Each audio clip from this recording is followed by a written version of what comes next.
Giansanti will start down here. He is red hot.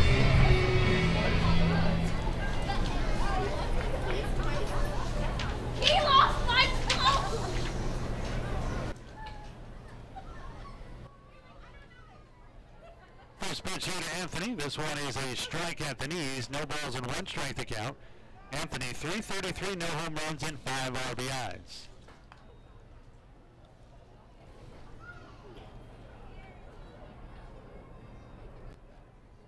The runner at first, Giansanti, will have an 0-1 pitch here. They're going to set up low and away, and this one is low, but inside. They'll run the count to 1 ball and 1 strike to count. It was pretty interesting because I had a feeling that was going to be Anthony's answer when I asked him about the home runs. You know, that being the trend jingle in baseball, and sure enough, that's what I got from him. And I mean, it's paid off early. He's got the 3 home runs. I mean, on pace for over 20 now this year, which would be well over his Atlantic League high. This one is low and away. 2 balls and 1 strike to count. No score here, bottom of the first. And I thought it was interesting on the pregame interview you did with him that he said he kind of did research on it. I was like, it seems like something that either you can do or you can't. And this led in his career to research, I guess, YouTube it and kind of find what to do. But I don't know. To me, I'm just never going to be a big fan of that. I mean, you're teaching somebody to hit wrong. If you're going to uppercut your swing and go with launch angle, you're going to strike out a lot. And I know players don't care as much these days, but I just think it's a bad move, especially halfway into your career. And Giansanti is just such a good hitter the way he hits. Seems like he's got a modified approach almost to that, though, too, because he still seems like a line drive hitter. I mean, he's hitting 333 to begin the year, so, I mean, it doesn't seem like his strikeout numbers have been up either, so. A 3-1, a strike at the knees to Anthony. That'll run the count full 3-2. Kibitz has a little speed. Nobody out there. Would you hit and run here? Yeah, we were just talking about how Anthony Giansanti controls the bat. I think he's a guy you can get away with doing that here. And like you said, Kibitz definitely not. He's not a threat to steal, but he's got some a speed. Bigger lead down there. There he goes. This one swung and hit toward short, backhanded, and dropped by Garcia. You only have 1 play at first. You'll throw out Giansanti 6-3, so the hit run effective. It moves the runner up. Pete and Cavilla thinking like I was, or at least Juice down there at third was. So runner down at second with 1 out for Skeeters native. Excuse me, for Sugarland native Barrett Barnes. 214 for Barnes, no home runs and no RBIs, but you have to look at the real upside for Barnes as a 3-hole hitter. First of all, he has speed. He's tied for 4th in the league with 4 steals. More importantly, he has 12 walks, which is tied for the league lead. He is a notorious slow starter, which even he admits, so to me, seeing all those walks, a dozen walks here, and you're talking, when you have a 10-5 record, 15 games, he's walking almost once a game, which to me says he's seeing the ball very well, and if he is, then to me it's just a matter of time before he kind of breaks out of it. Take a look at his on-base percentage here in just a moment. Barnes at 359. I mean, that's not too shabby for a guy betting, 214. The 1-0. This one swung and missed. 1 ball, 1 strike, 1 out, 1 on. Bottom of the first, no score between the Skeeters and the Blue Crabs, the first meeting of the 2 this season. And overlooked, I think a lot of people forgot last year that these Blue Crabs actually won the first half Region Division title. Overall, they were 67 and 73, but being the first half champs is something not to be overlooked. And Barnes knew he chased a bad pitch. That ball bounced off the outside corner, and he swung on and missed 1-2. Yeah, they seem to be, at least just from looking at a lot of the rosters, a little bit lighter as far as major league experience goes, and guys that have played in the major leagues. But hey, that could work in their advantage, because then you have guys who maybe are more likely to stick with you throughout the year. They can kind of gain that continuity and be a team that develops that chemistry. Because as we've seen, the Skeeters have already lost a pair of players in Ray Navarro and Paco Rodriguez, and I'm sure that will not be the last ones. The 1-2. This one is sky down the right field line. Well, this hook foul, long run by the first baseman Sanko, and he runs out of room about 3 or 4 rows back, deep down the right side. The 1 ball and 2 strikes to count remains here on Barnes. Another element with Barrett, too, is that he's got 4 stolen bases, tied for 3rd most in the league. So, I mean, he's getting on. Yeah, the average isn't where he's going to want it to be, but again, like you said, he's a slow starter, and he's not alone in a guy that starts slow. I know it's a trait that goes around a lot. So, like you said, good to see that he's at least seeing the ball well with those 12 walks. 1-2 pitch coming here from the right-hander, Joey Wagman. This one is hit to the right side, backhanded by the first baseman Sanko. He'll flip it to the covering Wagman. It'll go down as a 3-1 putout, but Kibitz gets their third, so now a 2-out hit or wild pitch. You give the Skeeters the first run of the game, and no guy you would one update to give you the first lead, and Matt Chavez. Chavez still hitting a ton, 571, which sadly is third in the Atlantic League somehow. A home run and 4 RBIs, but he is all over the leaderboards. He is tied for third in doubles with 6. He is third in the league in on-base percentage at 515, tied for first in hits with 26, second in the league with total bases at 35, and fourth in slugging at 603. I'd say that's a pretty good start. But hey, that's just me. Yeah, I mean, Johnny Bladell is one of the first guys we've actually seen enter with a higher batting average than he did. Was kind of astonished. This one swung and fouled off the catcher, Green. No balls on 1 strike, and even that foul ball was hit pretty hard off the chest protector of the catcher.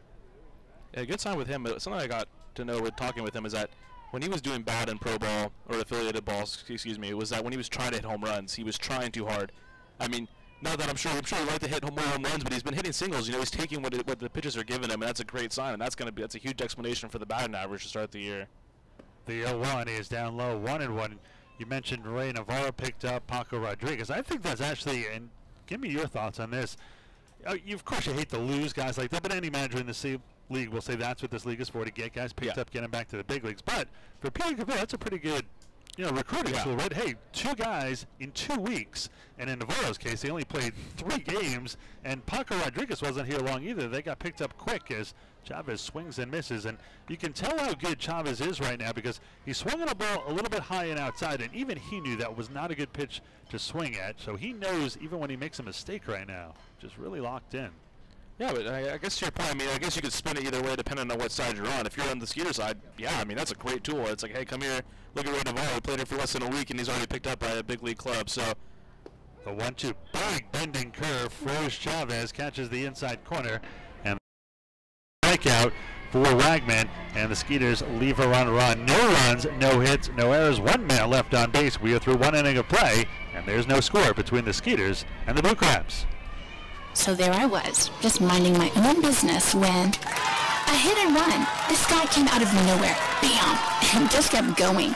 Thankfully, Texas Farm Bureau Insurance was there with the right auto coverage for how and where I drive. So I was on my way in no time to witness the hit and run that really matter.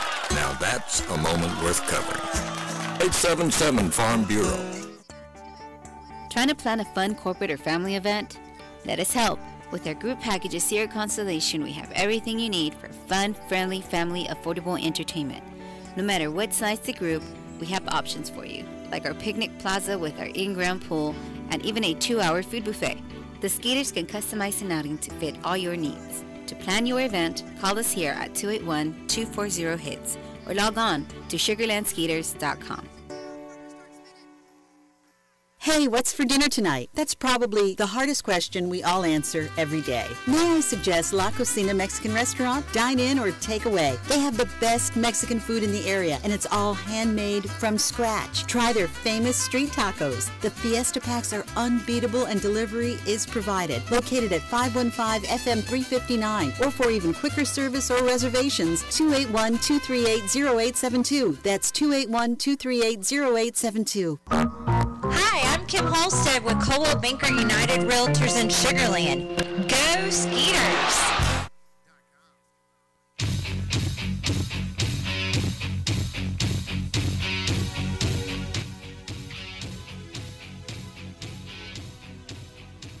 We move to the top of the second in a scoreless contest. Mitch Talbot, after a 1-2-3 first, will face the meat of the order here in the second. 4, 5, and 6. Angelo Sanco, Frank Martinez, and Devin Rodriguez. In steps the left-hand hitting Sanco, who is no average, no homers, and no RBIs. Just joining this team, first pitch of ball, 1 ball, and no strikes. Sanco, a former Duck, and he had a pretty good year last year, surprising that the Ducks did not retain him. He's 0 for 10 in his first 3 games here with the Blue Crabs. Fastball catches the outside corner. I don't think he agreed. 1 ball and 1 strike to count. Over the repertoire of Talbot, he had such a quick first, I didn't get a chance to get to it. Fastball, 88-91 for the former big leaguer. A changeup, a curve, a slider, and a sinker. So a pretty full arsenal for Talbot. We talked about too that the opponent's batting average 193, which is good for 5th in the league, Atlantic League right now. I mean, you saw it in the first inning, 3 weak ground balls. I mean, guys are not really squaring the ball, but I think that's you know, a factor of a veteran pitcher knowing I had his spots, especially early in the game when you think about it, might try to jump you early in the count. 4-1-2. Swallenhand fouled off to the left side.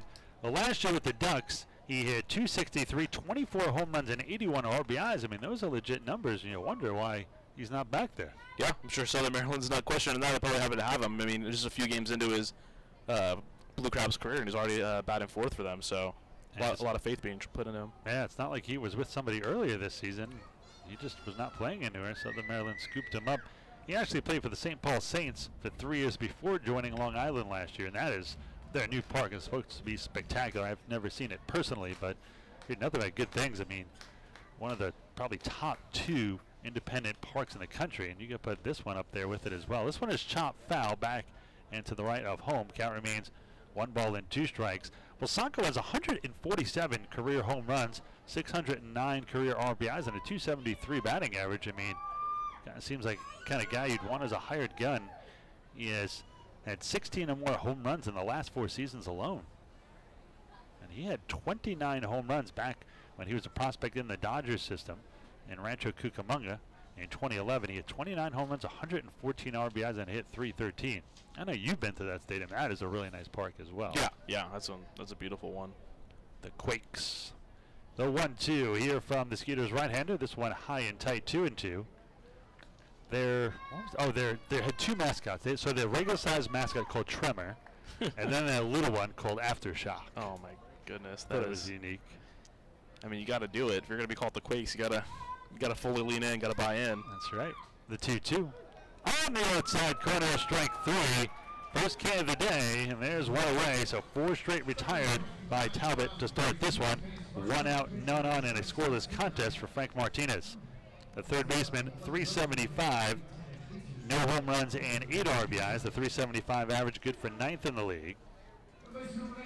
Martinez riding an 11-game hitting streak, 17 for 44, a 386 mark. So he is what you would call en fuego.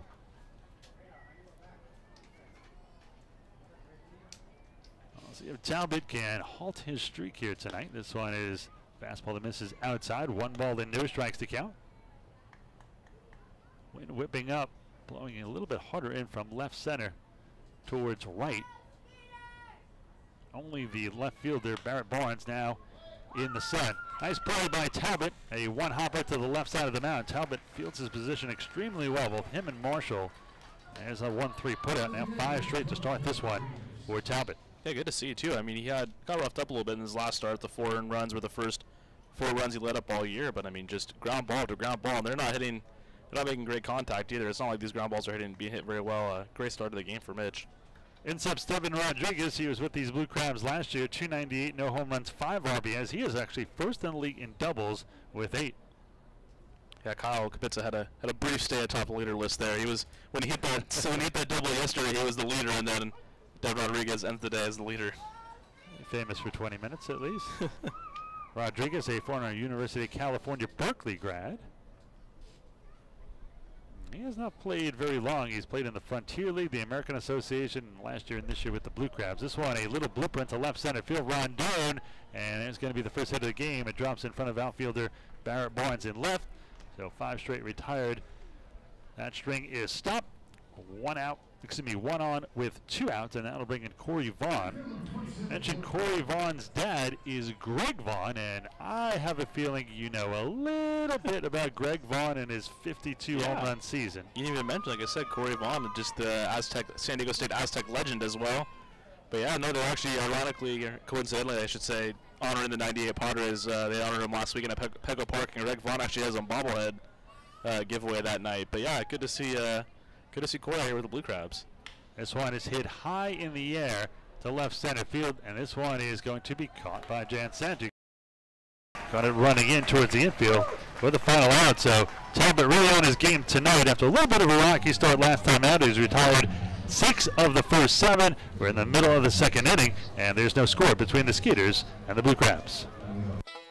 Hey fans, come bring the family for one of the most exciting nights of the week here at Constellation Field, Firework Fridays, where we celebrate our Skeeters like it's the 4th of July. With music and a fantastic fireworks show after each and every Friday home game that's included with your ticket purchase. We'll be doing this every Friday through the entire Skeeter season, so start off your weekend with a bang. For more information, contact us at 281-240-HITS or visit us on the web at Sugarland.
East Coast, I'm sure that's a welcome sign. Yeah, we all missed it.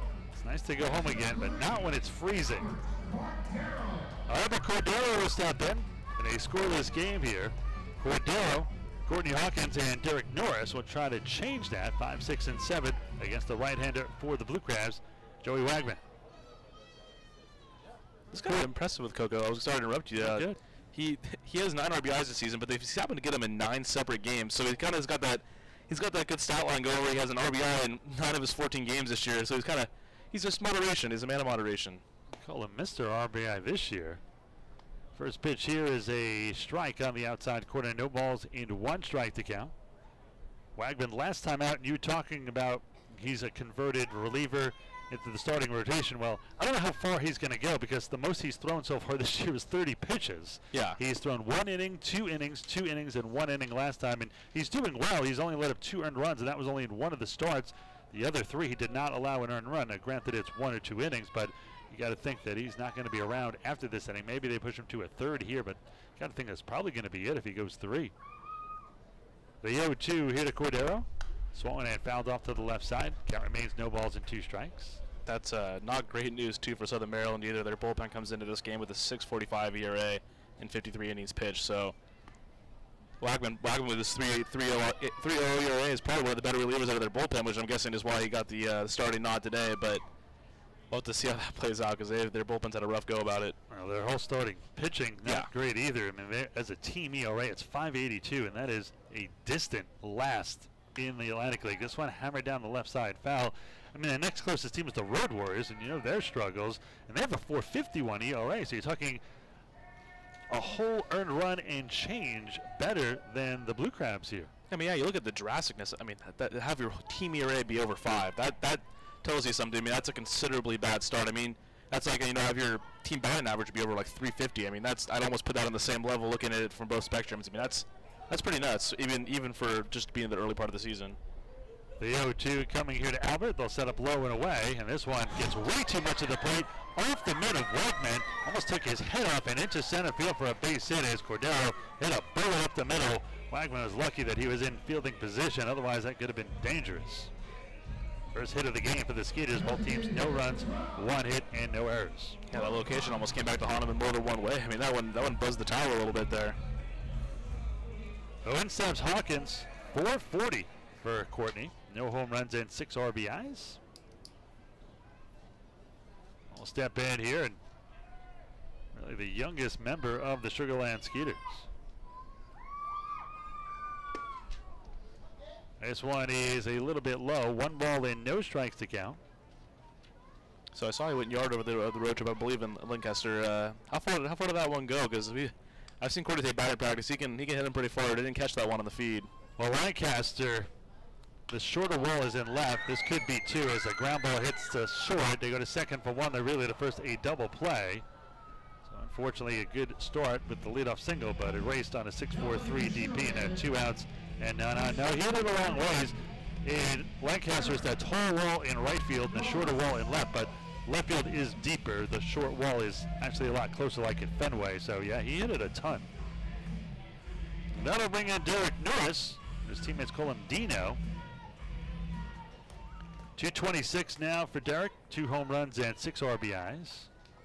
I'd love to see him get back on that, his hitting ways. This one is a strike. No balls and 1 strike to count. No score here in the bottom of the second inning between the Skeeters and the Blue Crabs in game 1 of a 7-game series between these two. It's like the Atlantic League Championship, and that's only 5. Jeez. The 0-1. This one Swanee hit to the right center field gap. Right there is Bladell. The right fielder will haul it in for out number 3. So a great start.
The top half of the 3rd inning.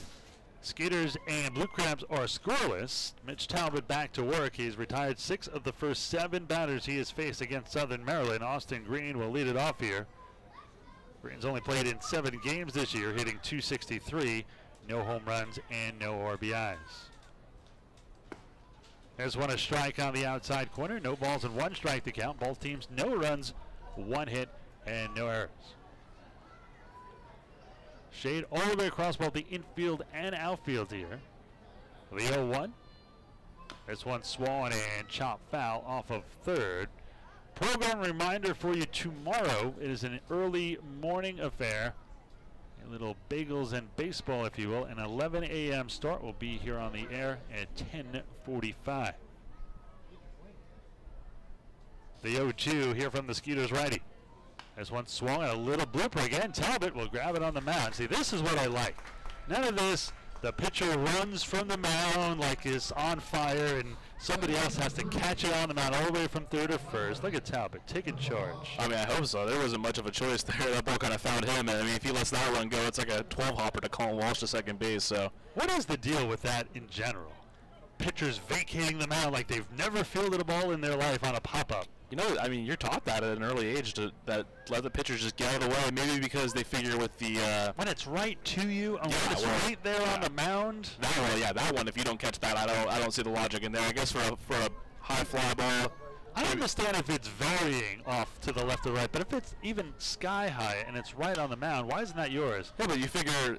Cordero grabs this one at third on a short hop, a little bit high, but Chavez puts the tag on the head of Kalika Ka'u'alaala, and that is out number 2. I'm with you on the most part there, but I mean, you figure it's almost the same logic as an outfielder coming in on a fly ball towards an infielder. Let's say you get a ball towards Rondon in shallow left field. I mean, technically he might be closer to it, but then you got Barrett Browns coming in, might have a better angle. But there are certain plays where it's like almost ridiculous. I mean, we've seen a few of them recently where you wonder why is the pitcher not going on? Sometimes even the catchers vacate too in a way too, almost wanting to see toward the infielders, and that is what I get though. The catchers, man, it's difficult to catch with the catchers, man. I'd much rather have the first or third baseman catch that any day. Yeah, I mean, you know, it's one of those. I think almost I'd follow the pitcher thing almost under the baseball etiquette rules. Like, you know, it's just one of those things that you're taught at an early age, and I guess people don't question it. The 0-1. Check swing, and he went around on that. He tried to hold up at the last second. He was already 3/4 through the zone. No balls and 2 strikes to count. First time through the lineup too. I mean, even the single Mitch Taba gave up, just a bloop single. I mean, he jammed him too. So I mean, just a great job through the first part of the order. That's the kind of single that you look back on a one-hitter and you think, oh, is this close to a no-no? The 0-2, this one low. 1 ball and 2 strikes, and he has thrown a ton of strikes on top of just getting the Blue Crabs out. So far, 31 pitches, 24 of them for strikes, just 7 balls. He's almost through 3 innings here. The 1-2. Fastball just misses off the outside corner, 89 miles an hour. 2 balls, 2 strikes, 2 outs, none on top of the third, no score between your Skeeters and the Southern Maryland Blue Crabs. Talbot gets a sign here from Norris and a former big league battery. The 2-2 check swing, but he went through again. Man, was he fooled twice badly.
Colin Walsh to lead it off then. Alvaro Rondon and back to the top of the order with Kyle Kibitz at 8-9-1. And this one is crushed into the right field corner.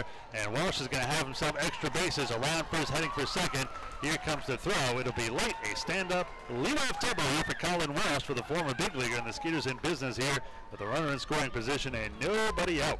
You know, glad to see Collins kind of got back on track and obviously a really rough start to his Skeeters career. That first game a couple Sundays ago against Somerset, had the 2 errors, and then now he's 7 for his last 18 since that day. So great job from him and welcome addition.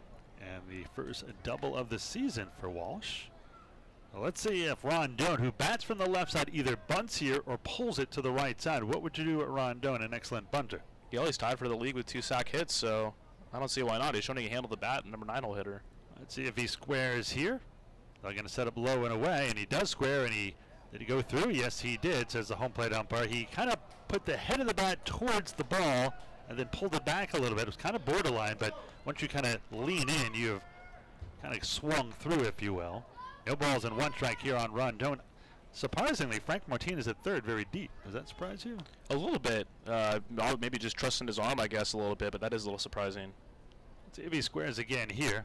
He does not. Swinging away. This one catches the inside corner, 0-2. So now the bunt off, and the throw back to the pitcher bounces. And nice job by Wegman. Got in front of that one like an infield and make sure that it didn't bounce away from him and allow the runner to go to third. Walsh would be there with nobody out. Even nicer job by Edwin Garcia. He was there to back up too, just in case. A lot of times shortstop might fall asleep and not be there. They tell you to do that in Little League, and they say it saves at least an error a game, but don't expect it from pros.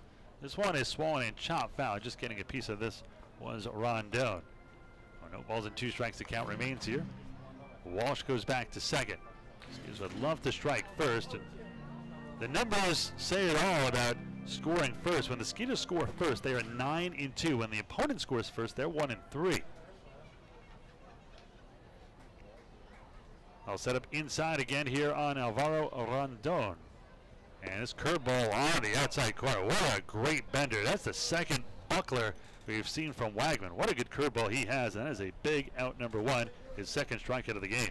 Yeah, and I mean, that's a benefit of getting ahead of the count. You can kind of work. That's a tough pitch to throw, that backdoor curveball, especially to a left-handed hitter like that. I mean, you're not always going to get the call from an umpire way. When you're 0-2 in the count, you got a few pitches to work with. A nice pitch there from Joey Wagman.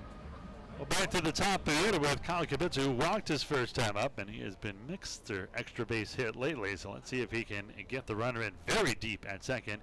Is Kalika Ka'u'ala'ala. This one is smacked off and down the left side. No balls and 1 strike to count. No score here in the bottom of the third. Skeeters trying to strike first with a leadoff double here by Colin Walsh. Now 1 out. Skeeters with 2 hits to the Blue Crabs 1. And a hello, who does not make this trip, unfortunately, the voice of the Blue Crabs, Brandon Belinda. So nice to have him aboard, as well as the rest of the friends, fans, and family of both the Skeeters and the Blue Crabs. It's 1 a strike, no balls and 2 strikes to count. Let's see if Kibitza can get something he can drive down. No balls and 2 strikes though. Wagman very good right now, 37 pitches, 27 for strikes. They set up inside. The 0-2. Swan and a bullet towards second, and is dropped by Ka'u'ala'ala. Throw to first, not in time. That was a bullet. Hits a second. He got in front of it, did a nice job, but it bounced off of his chub, and by the time he grabbed it, picked it up, and threw to first, beating it out was Kibitza. Yeah, I mean, he did everything he could there at second. I mean, he put his body out in front of it, do a little stop the ball there. Talking about the speed of Kyle Kibitza, he really saw it there. He's got those long strides. He's a taller in there. Nice job to run that one out. Yeah, they score that one. How would you score that? I gotta say it's a hit. I mean, just I agree. That ball is straight up. Officially scored. That was just a bullet. So now first and third and only 1 away, and a sac fly could give the Skeeters an early lead. In steps Anthony Jansanti, who very, very good in these situations. First pitch almost hits Jansanti and almost goes to the backstop, but he jumps out of the way. 1 ball and no strikes to count here. Yeah, we look at that too. Is I mean, you have not only did the Kibitza square that ball up like that, you got to look at from the fielder's perspective too. Like, I mean, what else are you supposed to do on that? That ball's laced right at you. You stopped it. Just a good heads-up play by Kibitza to run that out. It was officially ruled an E4. A 1-0. This one swung and missed, and Jansanti almost corkscrewed himself into the ground, swinging from his heels on that one. Man, did he want to drive that one deep, not just for a sac fly.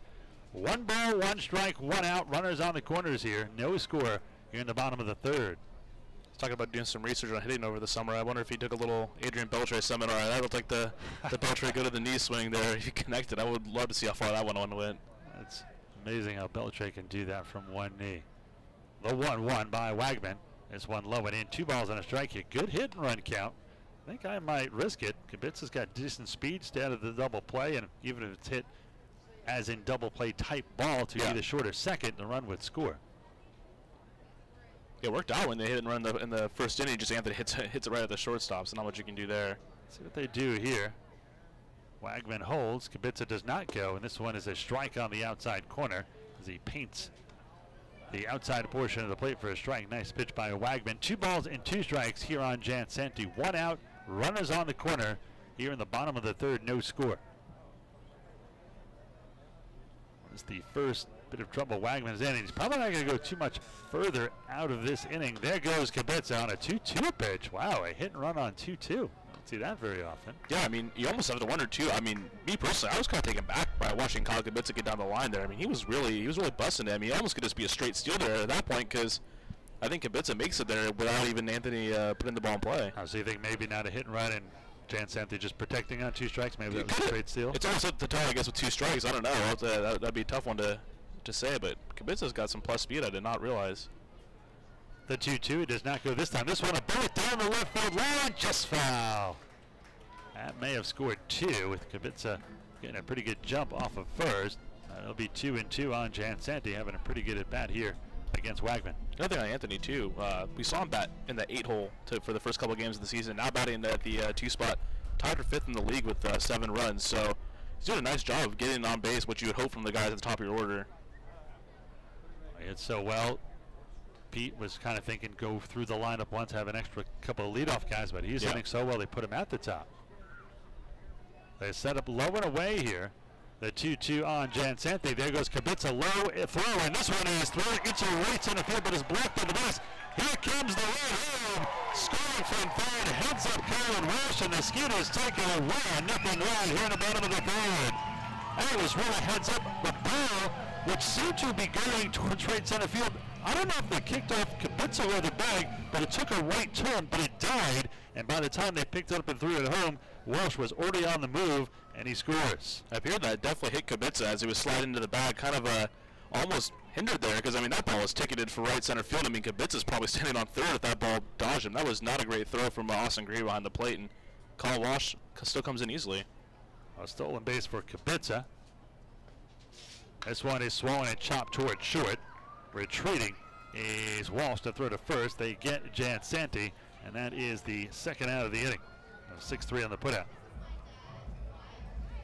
That'll bring him back Barnes. Barnes 0 for 1. Grounded out to a 3-1 putout to first. Let's see how they scored that one. So it is an error on the second baseman. Let's see here. Stolen base for Kubica, which was a given. Error on the catcher. Okay, that's better. We'll just score that in E2. So Walsh gets the third on an E4 and then gets home on an E2. This one is a ground ball deep to short. Garcia has it to throw to first in time.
One more to the top half of the fourth inning. Skeeters have their first lead of the game here in the top half of the fourth.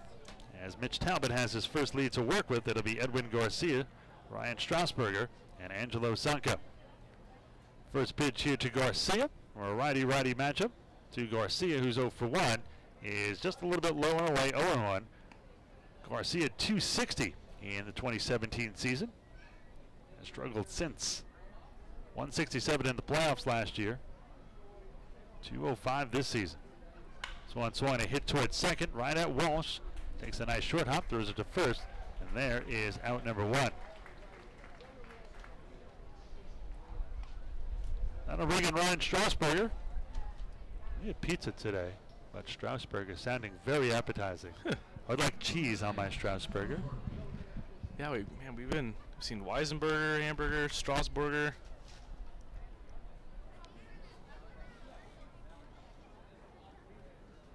This one is swollen and tap foul off of third. Strasburger, 4 for 13, a 307 mark over his last 3 games.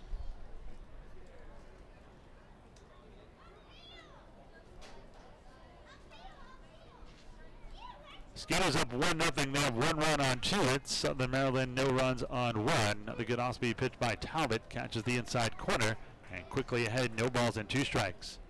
Talbot has retired 10 of the 11 Southern Maryland batters he has faced, and really on his game tonight. The 0-2. This one low and away off the mid of Norris. Back to the screen, but no need to worry. Nobody on here. 1 ball and 2 strikes to count. Almost 8 o'clock here. It's getting lighter longer. I like that. We get into July and August. It's like 9:30. You're playing. The game's almost over. It's still light. Not great for fireworks nights if the game's too quick, but. Yeah, it's kind of amazing. You almost like look outside. You're like, man, I thought it's 8 o'clock. It's like, oh, it is 8 o'clock. It's just still light outside. It's a good time of the year. What's weird, I took a trip to Paris a number of years ago, and they don't do daylight savings time. So I was walking around all day, you know, seeing the Eiffel Towers. This one grounded to the left of second and just past Walsh's met. Good job by Walsh. He was on the shortstop side of second and just missed getting that ball. That'll be the second hit of the game for Southern Maryland. But I was walking around, seeing the Eiffel Tower and the Arc de Triomphe and all that, and I thought, you know, I haven't eaten in a while. Maybe we should stop for dinner. It's getting late. It's probably, I don't know, 7 o'clock already. And I asked somebody what time it was, and it was just like this light out. And it's like, oh, it's 10:30. I was like, wow. I don't know, it's like almost like panic attack time. It's like, how is it? Am I missing something? Angelo Sanko will step in. He struck out his first time up, the first of 2 Ks that Talbot has. Talbot looks at the runner, Strasburger at first, and comes home. Swollen and fouled off. The Skeeters with 9 stolen base. We mentioned that Sugar Land native Barrett Barnes has 4. Well, Southern Maryland, not exactly the speediest team. They have 3 as a team. Oh, wow. So Barnes alone has more stolen bases than the entire Blue Crabs team, and they've been caught 5 times. So not what you call a sabermetric good steal percentage. Not that sabermetric really likes stealing as a whole. Exactly. This one is fouled off to the right side. No balls and 2 strikes to count. I was watching Moneyball recently. It's funny. They have the character that plays Terrence Long, former A's outfielder. Billy Bean's like, yeah, we're not stealing more bases. He's like, what do you mean, Billy? Like, that's my thing. He's like, yeah, no, it's not your thing anymore. It's like, you wonder how much of that goes on in big league clubhouses where they kind of dictate that. Because you still got guys like Billy Hamilton who, I mean, they'll touch like that 60, 70 steal mark on a year. I get to Billy Hamilton in a second here. The 0-2 pitch by Talbot. Swing on a miss, strike 3. Wow, that one vanished off the table. Great pitch by Mitch. That is strikeout number 3, 3rd K of the day, and there is 2 away. Hamilton, if he could only be a little bit better hitter, he'd steal like 130 bases a year. I mean, the guy gets 60 to 70 steals, and he can't get on base very often. I mean, he has the minor league record in a single season in steals. I mean, he broke Ricky Henderson's record, and he could probably break his major league record if he could just get on more. Also, really a spectacular outfielder, but he's gotten better hitting, but he's just, I think he's kind of peaked out, to be honest.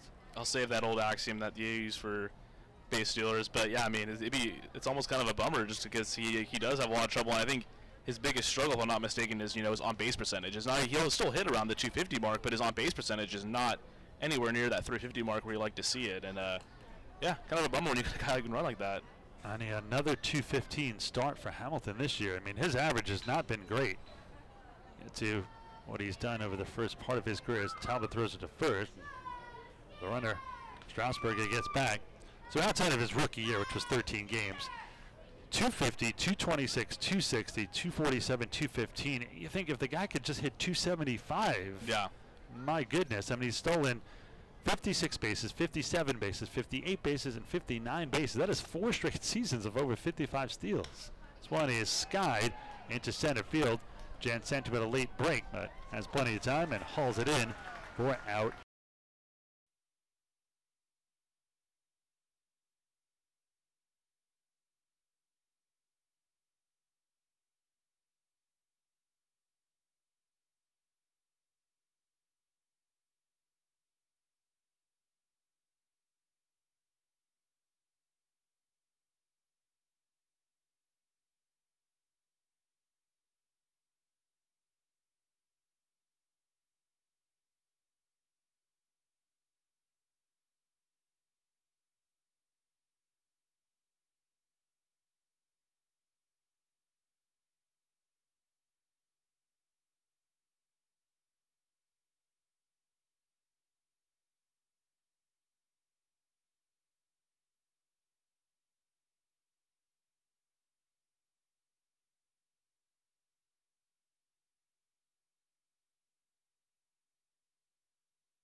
Chavez currently at 448 with a home run and 8 RBIs. He's 10 for 30 over his last 7 games. Obviously, that's 300. I guess he's struggling? is that what that means? I don't know. I like the not sure how you're saying that. Yeah. That is very well, John. I mean, obviously, the way he started the season, I guess 300 is, it might as well be 100 to him. He's hitting 700 almost through 5 or 6 games. I talked to somebody a couple of years ago, and they're part of a radio station. She had been there for a while, and she said, hey, you know, I got this promotion, but, you know, it's so much more work. So I said, congratulations. I don't know. Yeah, it's like, I don't know. Do you say, hey, Matt, get a road trip? Or I don't know. But, I mean, serious note, I mean, I think the thing that stands out to me about him is the fact that he's getting multiple hits in games. They're coming in bunches. I mean, in 14 games, or 15 games, excuse me, has 8 multi-hit games. That's I mean, unbelievable. That's crazy. There's a bunch of 3-hit games in there. Yeah. Not all 2-hit games. Yeah, no, 5 of those were 3+ hits. I mean, just really coming in bunches. And 1 4-hit game too, right? Yeah, yeah. It was the second game of the season against the Bees. He had 4 hits. 1 ball and 2 strikes as Chavez swings and misses at this one. And the first base has been solid. I mean, he'll tell you that's the real reason he's still, you know, not playing affiliated ball right now. But I mean, he's looked great over there. I mean, sometimes guys become good fielders. Remember, Tony Gwynn said, yeah, I think out of all the things he did, you know, the 7 batting titles, they asked him what he was most proud of. And he said, winning the Gold Glove, because that's, you know, hitting came naturally to me. Because I really had to work on my fielding. Yeah, no, that's an all-time great saying that. I've geeked out on my Tony Gwynn documentaries, and yeah, he'll tell you. I mean, he'll say in almost all of them, like you said, that was his biggest pride, was winning all those Gold Gloves, because the defense was a problem. I mean, obviously later in his career too, he put on a little bit of weight. Defense wasn't his strong suit, but I think just a lot of it's instinctual, and you can tell Matt's got good instincts over there too. I don't know how he did it. I mean, he gained a lot of weight, and he was still just as good hitting-wise. Usually that kind of affects you as a hitter. This one is swung and fouled into the net, 2 balls and 2 strikes. But, I mean, he must have put on a good 80 pounds and still didn't miss a beat at the plate. 7 batting titles. They talk about repeatable swings, and I think, me personally, that's what I see from Jose Altuve, why he's able to have so much success. Not a lot of moving parts. I mean, Tony's swing had to have looked the same from 1985 to 1995. I mean, they also say, even a guy like Paul Molitor used to say all the time, that very little head movement. Yeah. Like you could have a glass of water on their head while they swung and not spill a drop. The 2-2 here by Wagman. This one is hidden down the right field corner. This might be a foul ball, and it will be. It gets into the corner. It'll rattle around, rumbling around first, heading for second. Here's Chavez with another extra base hit. Another leadoff double last inning. A leadoff double by Welsh led to a run. We'll see if this one leads to a run. And you wonder how much long Wagman can go. He has not gone past 2 innings in any of his appearances, and he has not thrown more than, let's see here, 30 pitches on the nose. So let's see what he has right now.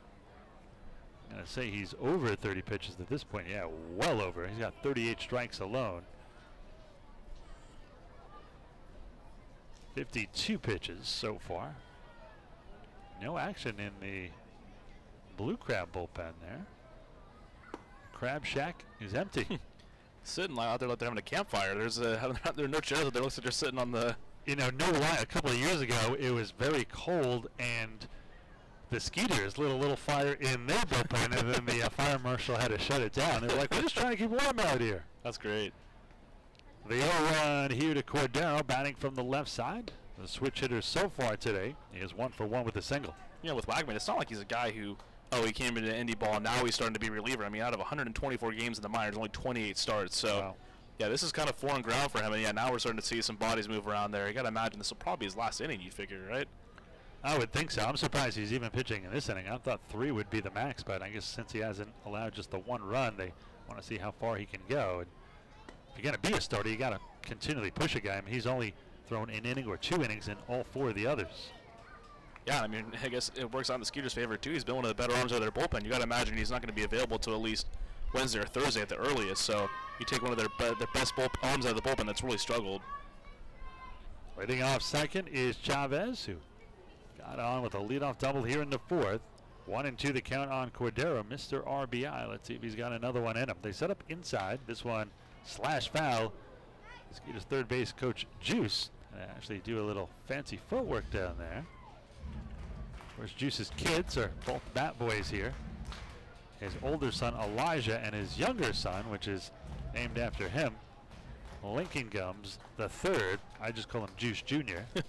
Man, they're always down there in the cages too. It's almost like they feel like they're guys on the team. I mean, they're up with your dad as a professional hitting coach. That's pretty sweet. They're probably going to both turn out to be pretty good players. Yeah, so like Kabitza throwing soft toss to him earlier. I mean, getting advice from a guy who's played in the big leagues, not too bad. The 1-2 off the fist. I don't know how Cordero even hit that one. Cordero showed me a video when he was playing in winter ball in Venezuela this season, and I don't even know how you do this. So he swung and hit the ball. It was kind of off the handle, and it hit him right in the eye, and he went down immediately, and it was a big black eye he had for probably a month or so. You worry about the ball hitting you on the foot, maybe. You don't think about the eye. I've never seen a ball come up like that. Usually, in worst case scenario, it hits you in the helmet or off the brim, but right in the eye. The 1-2. Swung and hit up the middle, 3 for a base hit. Let's see if they wave around Chavez. They're going to hold him up. I'll be first and third, nobody out, so no need to risk it. And Cordero almost had himself another RBI, another 2 for 2 night. So first and third, nobody out for Courtney Hawkins.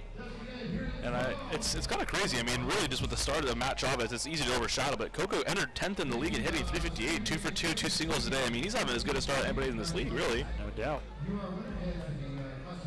Let's see if Hawkins can drive this one in here.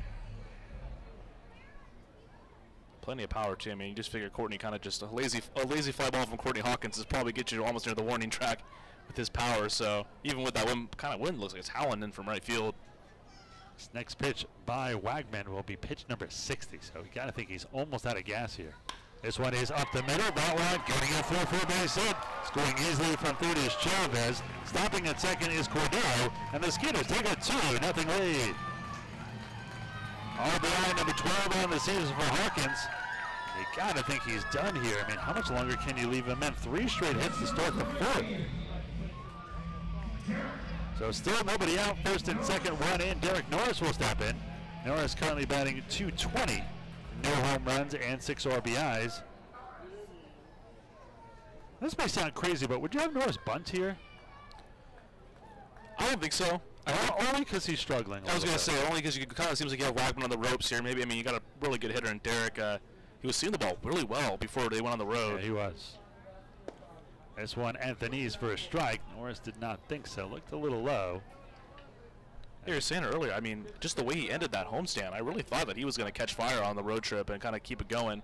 Really struggling lately, but I mean, you just ended that homestand on such a high note. Yeah, he had about a 6-game span where he's really seeing the ball, hitting it well, and then on the road trip, kind of on the second half of it, did not do as well. The 1-1 was low, so Wagman continues to stay out there. I gotta think that leash is short. Somebody in the Crab Shack about to warm up, it looks like. Yeah, Dino 2 for his last 22. I mean, you got to figure he's going to bust out of that any minute now. They set up low and away here, the 1-1.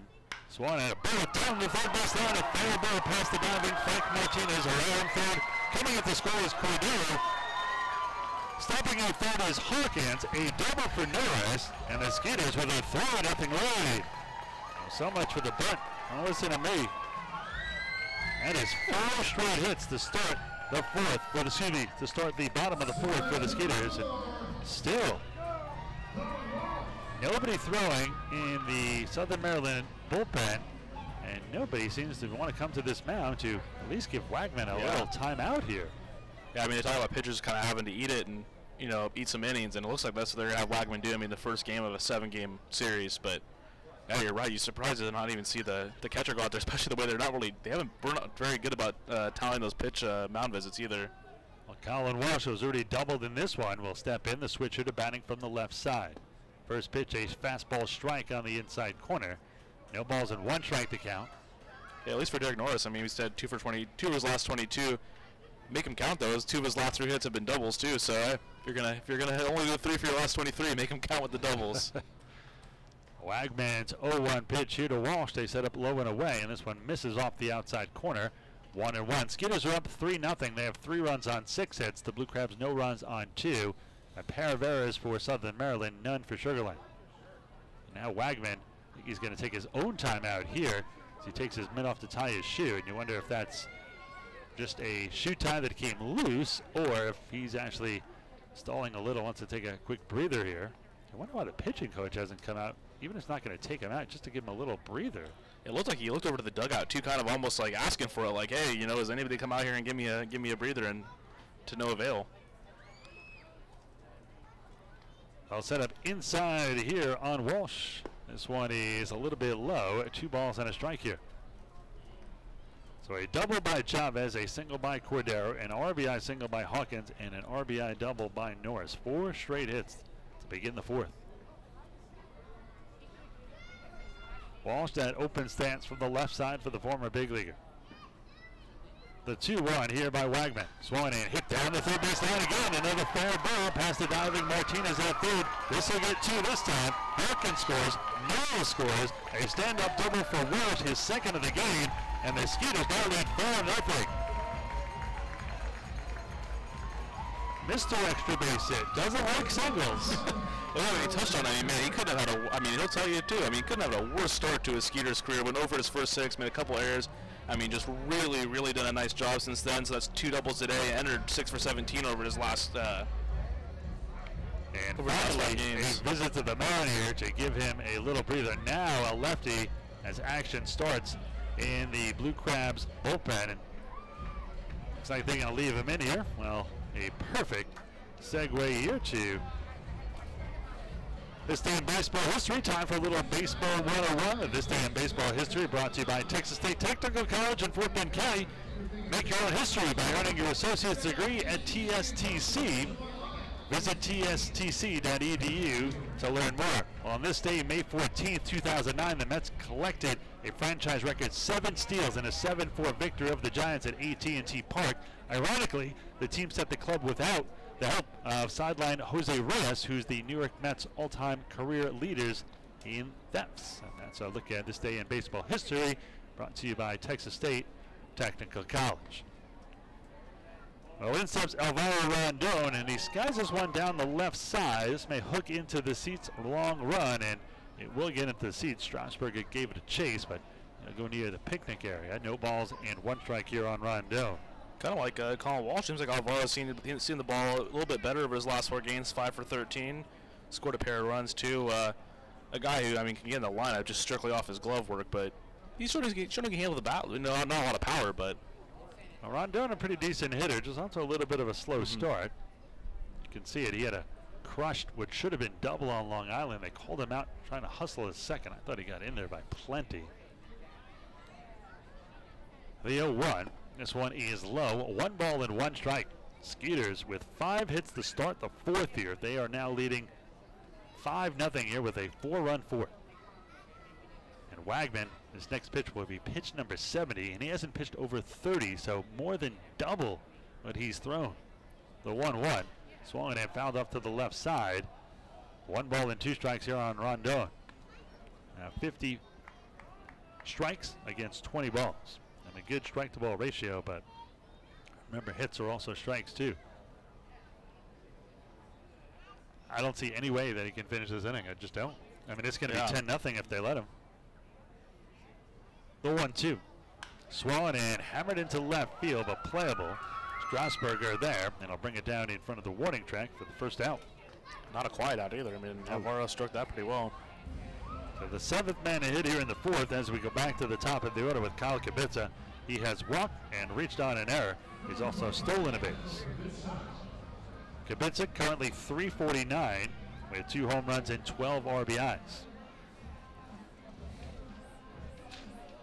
You can see Wagman taking a lot more time between pitches. He has got to be, as they say, gassed. Kubica came in 14 for 28. This one is off the mask of the catcher, Green. No balls and 1 strike to count. Yeah, it seemed like we were talking about, hey, let's wait for Kyle Kubica to kind of catch fire in that game against Somerset to close at the homestand. Nearly brought him all the way back by himself with a grand slam, and looked like he carried it over into the road trip as well. And yeah, I mean, he seems like that kind of guy. I mean, he just gets a gap-to-gap hitter. He's got a little bit of power, but that seems to be the name of his game. You know, work the left and right center gap. Mentioned that game May 6th, 2 home runs, a grand slam, 5 RBIs, and a 13-10 loss for Sugar Land. That was to the Somerset Patriots. The 0-1. This one misses low and in. 1 ball, 1 strike, 1 out, 1 on. 4 runs in here in the 4th. Skeeters are leading 5-0. Turned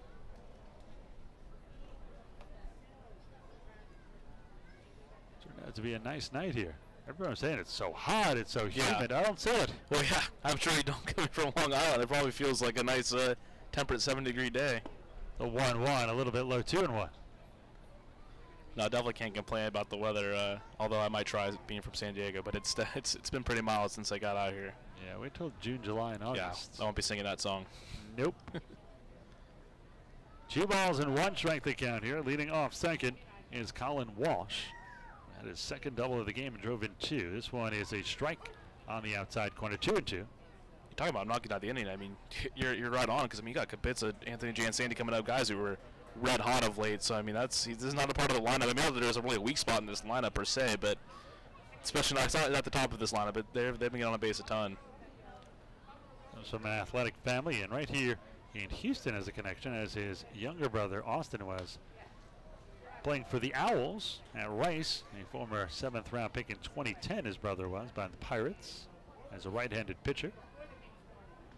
I'm sure these 2 teamed up in the backyard. One threw to the other. One became a good pitcher. One became a good hitter. They helped each other. And Kubica was college teammates with Paul Goldschmidt too. So talk about a guy you can emulate some hitting routines from. I mean, oh my goodness, one of the best overall swings in the game. The 2-2 coming here to Kyle. Wagman kicks, fires, and a check swing. Did he go? I think he did. No! Wow. Big break there for the Skeeters.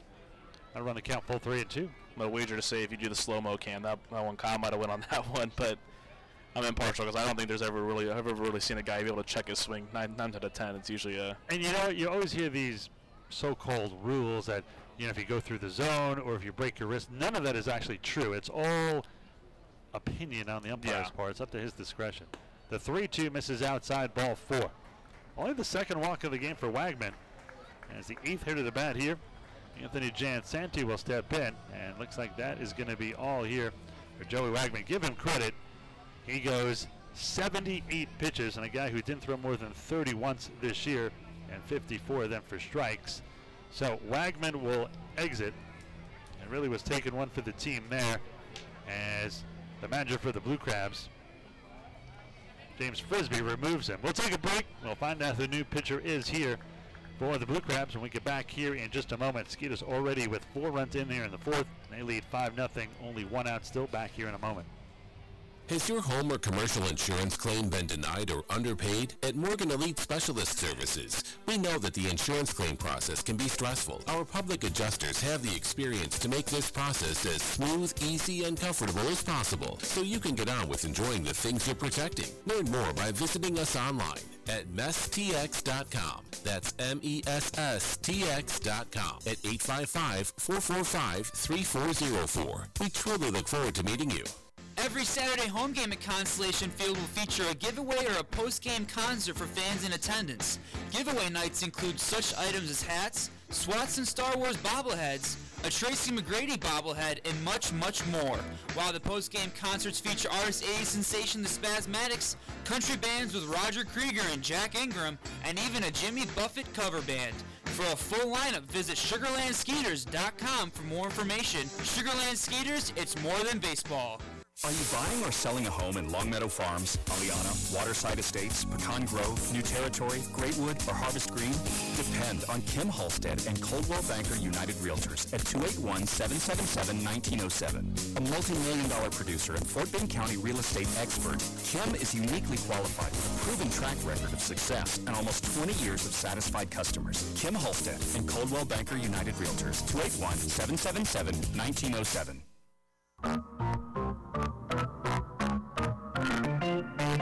We are Salon Abbott and Day Spa. Go, Skeeters!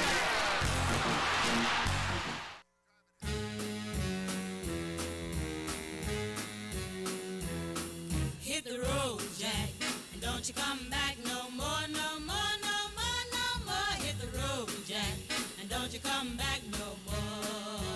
What you say? Hit the road, Jack, and don't you come back no more, no more. Southern Maryland going to make a much-needed call to the bullpen. They're going to go with the left-hander, David Wayne Russo, 5'11", 175-pounder. Hails from Monterey, California, which is actually where the home of Pete Incaviglia. That's where he grew up as well. Right. Skeeters manager. You can share stories about living in Northern California. He's 4th appearance of the season for Russo, and he's got a 6.75 ERA to go with it, and 6 2/3 innings pitched.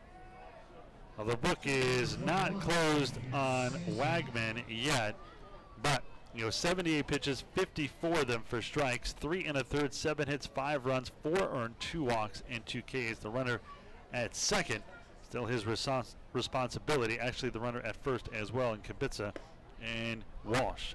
First pitch here is a strike. No balls and 1 strike they count here to Jan Santi. Barrett Barnes gets up, who's on deck. Skeeters will bat it around here in the 4th. The 0-1. Jan Santi hits a bullet to left center field. This will hang up, though. Retreating to second is Walsh. And there's the second out. A line drive bullet, but right at the center fielder. And the Skeeters have batted around as Sugarland native Barrett Barnes will step in. He has grounded out twice, once to first and once to short. That's a hanging with him for Anthony. That ball just from where we're sitting looked like it was ticketed for the left center gap, and he scorched that ball in the first inning too, which resulted in a ground out. But for his part, he's hitting the ball hard. We're going to go out on a limb and say Barnes. I mentioned all the walks he's been getting lately, and he's tied for first in the league in walks. His on-base percentage is good. I think he's going to bust out in this homestand. It was freezing in Long Island. If you're in a slump and you're from Texas, probably not a good combo, especially after a slow start. But I think he's seeing the ball a lot better. Now here at home, it's a lot warmer. I think you're going to see him break out somewhere on this homestand. I mean, for what it's worth, if it's not for a lack of work, I mean, I tell you, anytime I go out of that clubhouse, Barrett Barnes is in the cage. No doubt. I mean, no question. And I mean, all the guys were hard, but more than any other player I've seen, Barrett Barnes is down there hitting. I mean, yeah, like you said, it's a matter of time before he busts out of this slump. The 0-1 here to Barnes from the lefty. David Wayne Russo is swung and a miss. No balls and 2 strikes to count. I think the sign of a valuable player too. I mean, he's made himself valuable out there in left field and center field with his defense, and I mean, he's still getting on base, using the speed. So even though the batting average is below 200, still pretty valuable part of the lineup. No balls, 2 strikes, 2 outs, 4 runs in here. Skeeters have a 5-0 lead. The 0-2 misses low and away. 1 ball and 2 strikes.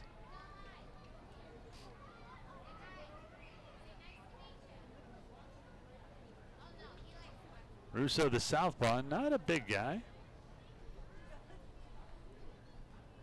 Russo 5'11", 175. The 1-2. Swollen and hit down the right field line. Long run for Bladell. He will not be able to catch up. It stays in the field of play, but down the right field line near the tarp. Count remains 1 ball and 2 strikes. I'm interested to see too how Mitch Talbot bounces back. I mean, he's been lights out, but he's been on the bench for a little while. It was a pretty quick game up until this inning, so see if he can kind of pick up right where he left off whenever this inning does come to an end.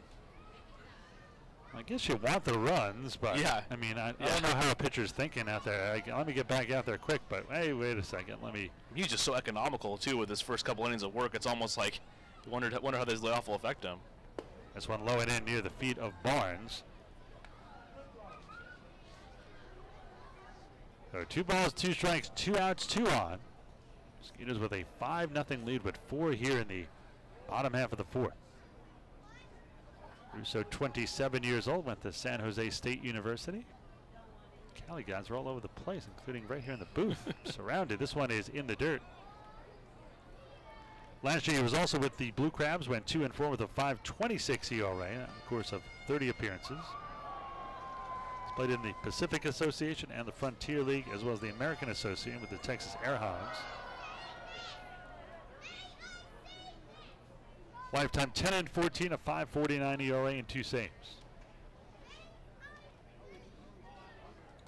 Payoff pitch coming here to Burner. There go the runners, and this one is low, ball 4, and the bases are loaded as the Blue Crabs can just not get out of this inning. Yeah, believe it or not, Barrett Barnes works a walk. I've heard that before. Yeah, walk number 13 now, sole possession. First in the league in walks, and that'll bring in Matt Chavez, who will bat here for the 2nd time in the 4th. He got it all started with a double and eventually scored. Well, not to be forgotten too. I mean, Barrett Barnes, he was an 0-2 count. I mean, David Russo got up on him there, put him in an 0-2 hole, and Barrett works all the way back for the walk. And if Matt does, cash these runs, then you got to look back at that at bat as being a critical one. Chavez now 448 currently with a home run and 8 RBIs.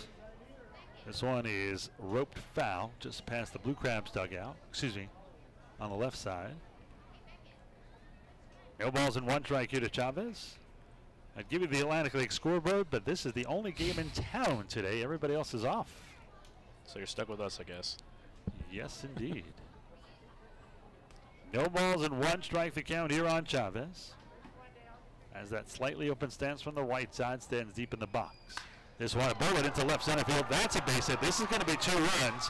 1 run crosses. Here comes run number 2, and it is 7-0 Skeeters. Both Walsh and Kibitza score here. And the Skeeters are pouring it on in the 4th.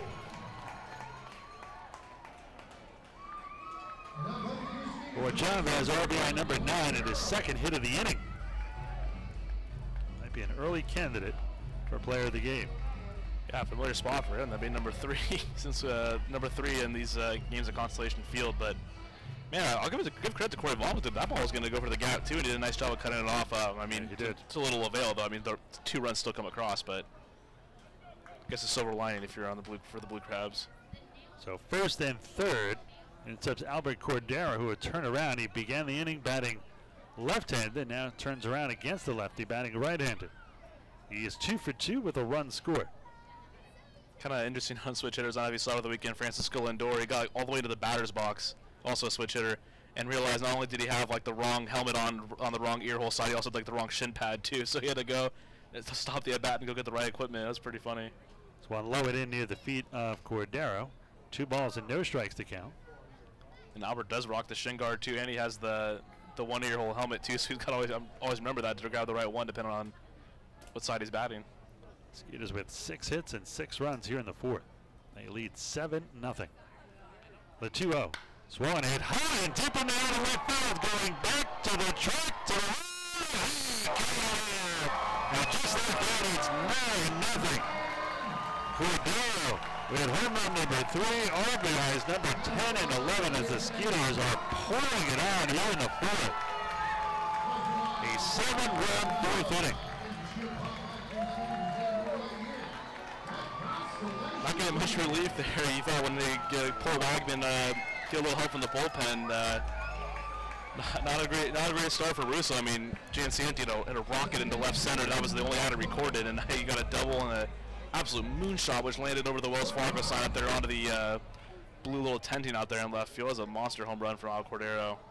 Courtney Hawkins will step in. He already has a single in this inning. Takes the first pitch low for a ball, and I guess what we see now why Wegman was pushed so far is this bullpen is just so taxed. 12th man in the bat here is Hawkins. He grounded into a double play, singled in this inning and scored a run and drove in a run. This one a blooper into right center field. Will this fall in? And nope, nice play by the right fielder, Johnny.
Well, here in the fifth, it'll be 6, 7, and 8. Devin Rodriguez, Corey Vaughn, and Austin Green.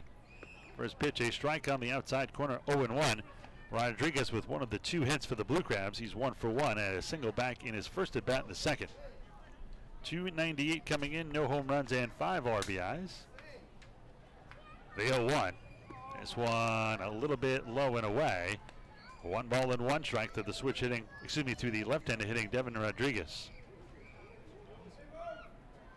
One of the bright spots here for the Southern Maryland, 12 of his last 37, 324 average, so there he goes again. That's why he hit into right field for a base hit, so he's got 2 of the 3 hits. He's 2 for 2. That'll bring in Corey Vaughn. I mean, I guess forgive Mitch Talbot after sitting on the bench there and watching 9-run score. Probably just a little bit rusty because he's been nothing if not perfect for through the first 4 innings of the game. I was getting to his dad, Greg Vaughn. Hopefully he'll take a few pitches. Let me continue the story here. He had a good career. He played from the late 80s to the early 2000s, but he was drafted 5 different times. So that's just unbelievable. This one a fastball for a strike at the knees, and let's see where we start here. So the Cardinals drafted in the 5th round from Sacramento City College. And the Brewers drafted him in the 4th round the following year, also out of Sacramento City College. And the Pirates, this is the amazing part, the Pirates drafted him in the first round, 19th overall. He doesn't go in 85. Goes back to Sacramento City College, and he drops, and he's drafted in the third round. Still does not go. And then finally the Brewers draft him again in the first round, this time 4th overall. That was a pretty big risk, don't you think? Yeah, I mean, you do see that nowadays, but I mean, yeah, that's quite a gamble, especially for a guy who was going to the JUCO ranks. And the top 3 guys drafted in front of him never made it to the big leagues. So he was the top pick, really, at that draft. This one is low. That'll run the count to 3-1. Yeah, Greg was, I mean, you see a lot of interviews. He was really close to Tony Gwynn, which is why part of the reason Corey Vaughn ended up at San Diego State, played under him while he was the coach there. And yeah, Greg, it's kind of funny. Greg only spent a few seasons with the Padres. He still holds the franchise single-season record with 50 home runs in that '98 season. Pretty incredible. Yeah, I want to go over that season. That was the next thing. This one is popped up. Norris didn't see it. Now he gets a beat on it, and the catcher sees that it goes into the crowd. Let's go over that season. And really, that was a year he was overshadowed, unfortunately, by Sosa and McGuire. But what a year he had that year. 50 home runs on the nose, 119 RBIs, and a 363 batting, a 272 batting average. He was an all-star, finished actually 4th in the MVP race. That's kind of unbelievable. That's a rough go. Let's see who the third guy. I know McGuire and Sosa had to be the first 2. Trying to think who the third guy would be, as this one is outside. Maybe Chipper Jones? Nope, McGuire, Sosa, and Moises Alou. Wow. Actually had a pretty good year. Alou hit .312 that year, and my screen just moved on me.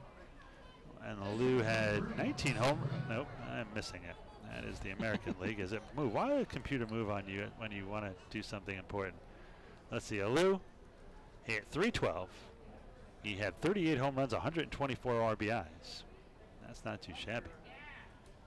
Oh, a walk. First walk of the game goes to Corey Vaughn. Runners on first and second now. Maybe Talbot is rusty after sitting on the bench. And I had to think that it's going to be close to 40 minutes. Yeah. Kind of a note on Moises Alou. It's kind of a shame. He had a really great career, but there's only one moment I think of when I hear the name Moises Alou. Steve Bartman. I think of that. I mean, the very rightfully so disappointed look when he got snubbed for a ball. Furious. Yeah.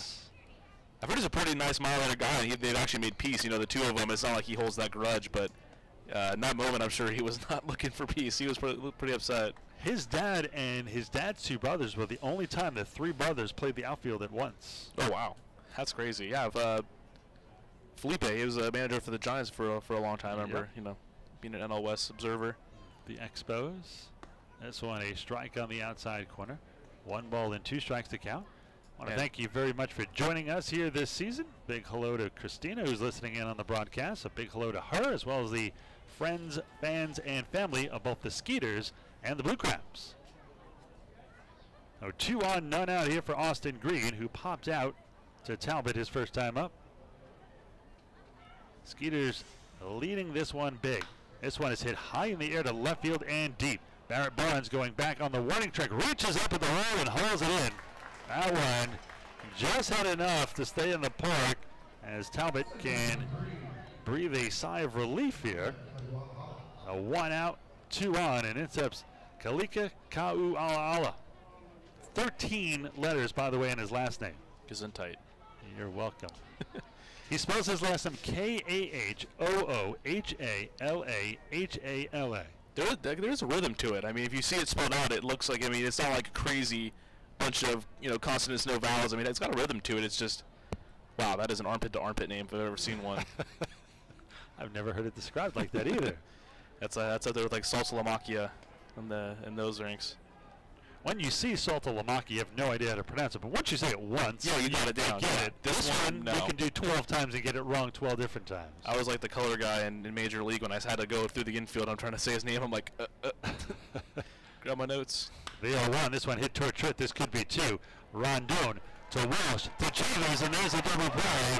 6-4-3, and that'll do it. So Talbot maybe a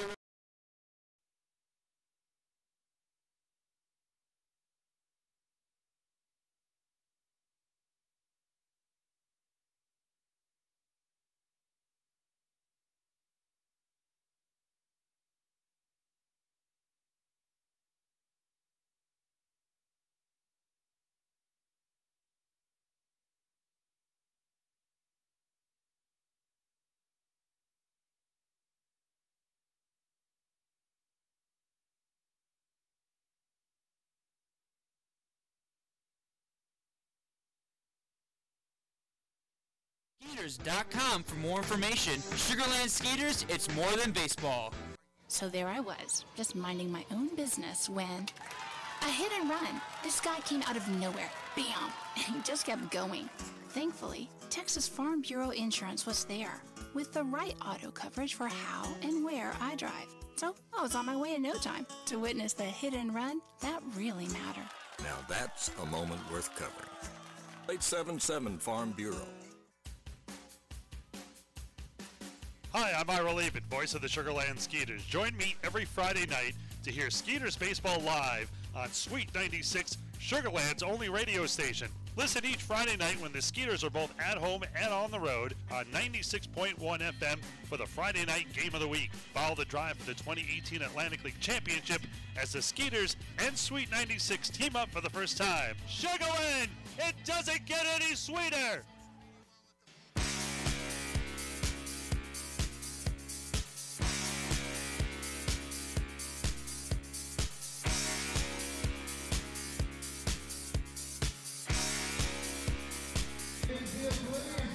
YMCA time. You're doing it at home. Everybody in the booth's doing it. Skeeters are leading 10-0. They have more runs than hits. They have 10 runs on 9 hits. They have not committed an error. No runs, 3 hits, and 2 errors for the Blue Crabs. Good reason to get up and dance. That's right. Bottom of the order here in the bottom of the 5th. Derek Norris, Colin Walsh, and Alvaro Rondon. And big part of that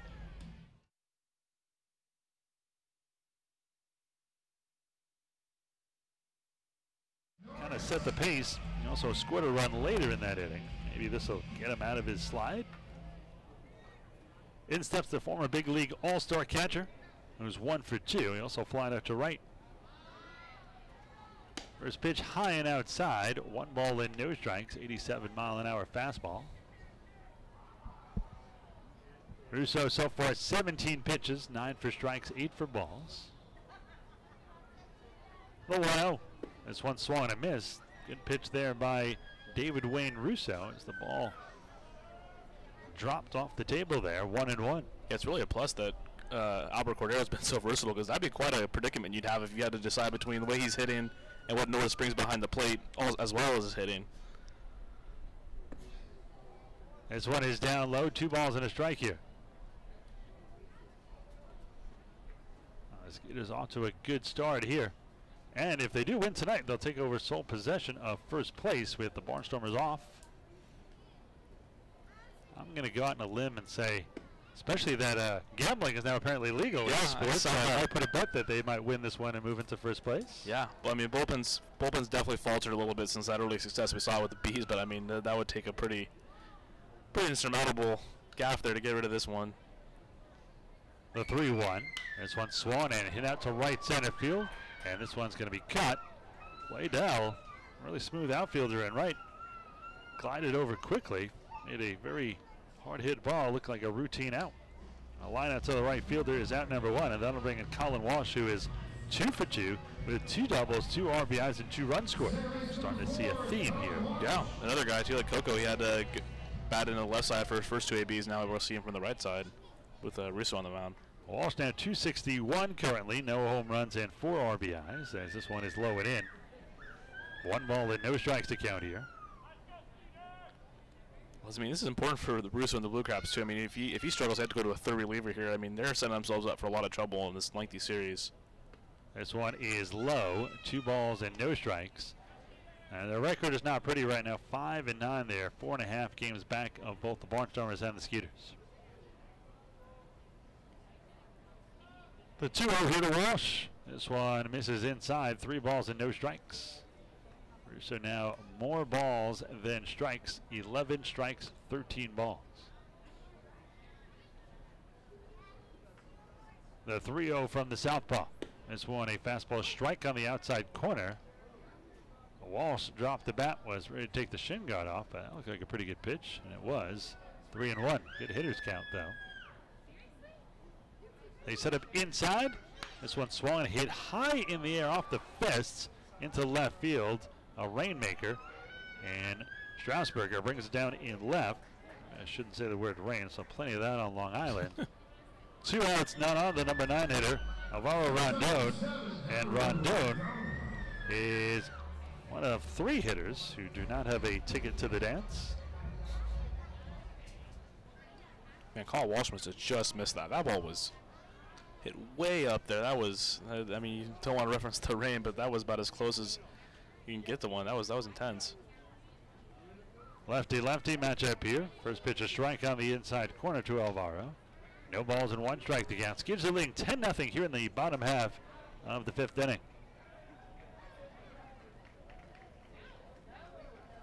They set up away, and the 0-1 is a strike on the outside corner. Kind of surprised there. Rondon let 2 pretty good pitches go past him. Now down in the count, no balls and 2 strikes.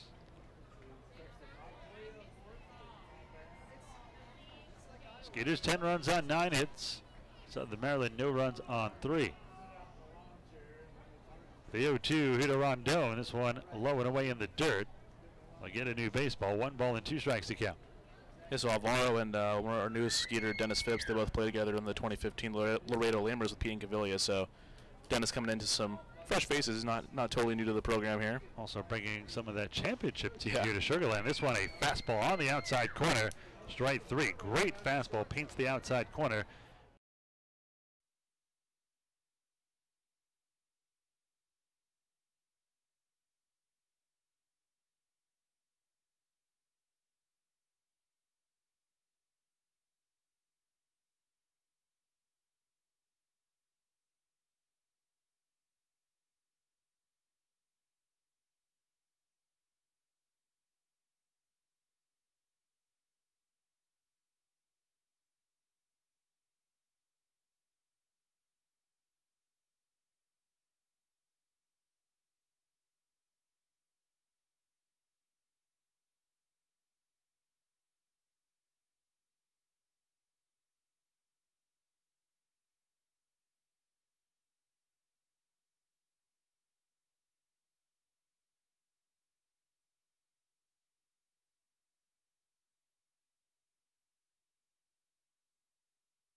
In this game, round and round.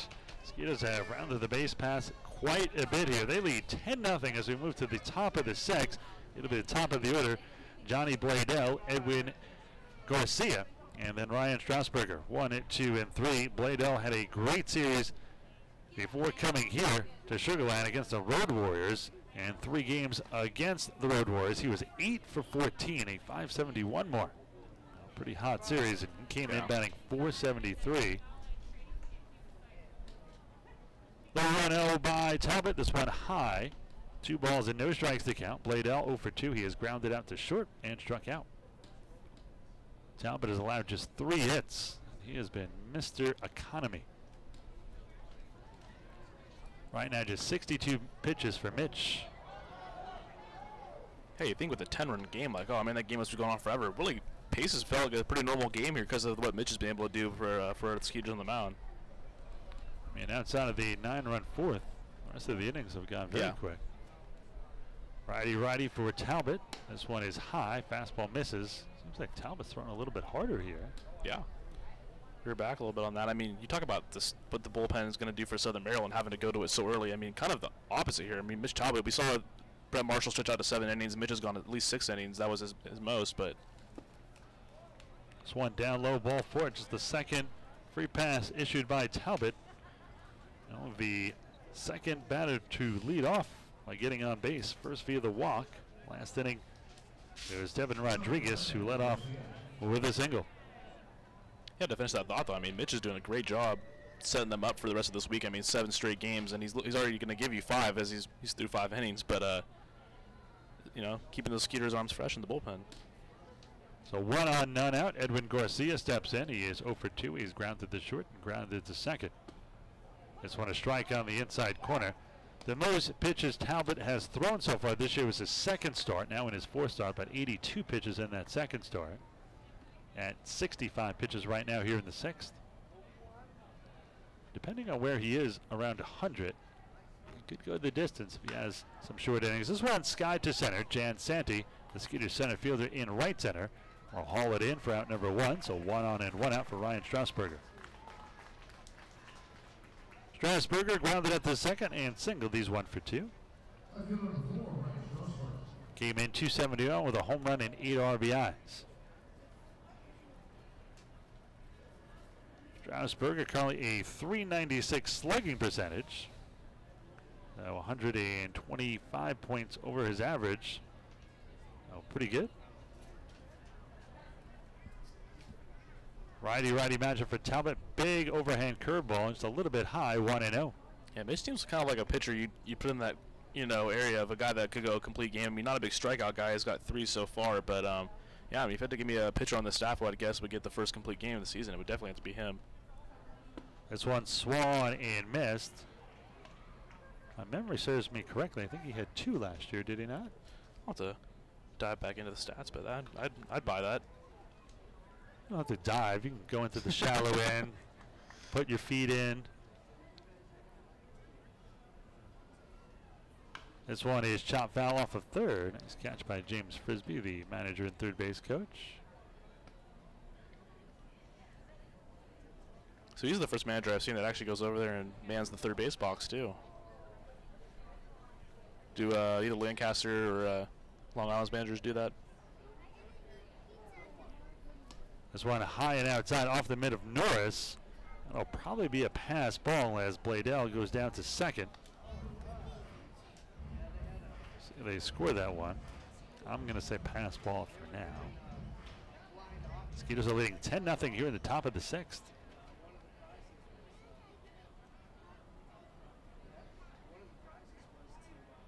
And it is a pass ball officially.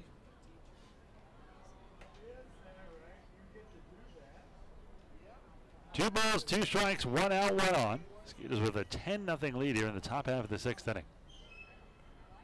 They set up low and away, and the 2-2 swung on a missed strike 3. Another good fastball by Talbot. His 4th K of the day, and there is 2 away. Angelo Sanko will step in. He has half the strikeouts for Talbot. He has struck out both times up against Mitch. The left-hand hitting first baseman still hitless in his 3+ games here with the Southern Maryland Blue Crabs. So Mitch did go the distance one time last year. Jake Hale led the team with 5 complete games, though. That's always one off. Sanko now 0 for 12 as a member of the Blue Crabs. This one misses, ball 1, 1 ball and no strikes to count.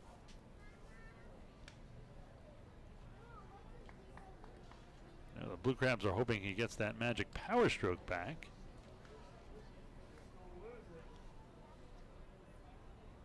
Talbot, the right-hander from the stretch, fires it home, and the 1-0 is just off the outside corner. 2 balls and no strikes to count.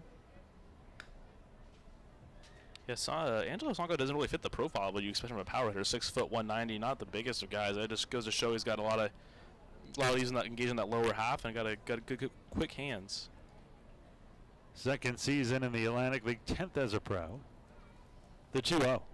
Swollen and fouled back to our left here behind home plate. 2 balls and 1 strike to count. Sanko, a former 4th-round pick of the Dodgers in 2009 out of Loyola Marymount University.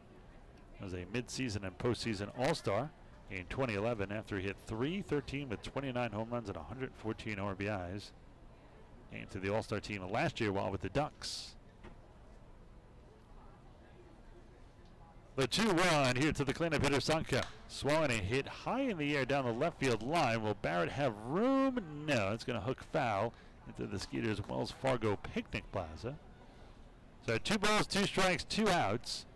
Skeeters leading 10-0 here in the top half of the 6th inning. You kind of saw the power there. I mean, I thought that was going to be a lazy fly ball on the left field line. I mean, that ball went well into the picnic area, down deep in left field in foul territory. Well, 4th game, you got to think he's rusty. I mean, he probably had 0 spring if he's just joining the Blue Crabs recently here. Kind of saw that from a guy like Colin Walsh, too. Kind of came in really cold, and I mean, he started, it took him a few games, but now, I mean, 2 doubles today, a couple RBIs, he seemed to start to heat up. Talbot from the stretch. He'll look at second, deals the 2-2, swing on a missed strike 3. Another beauty by Talbot. Ball that vanished off the face of the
be a lefty-lefty matchup for David Wayne Russo, the southpaw for the Blue Crabs.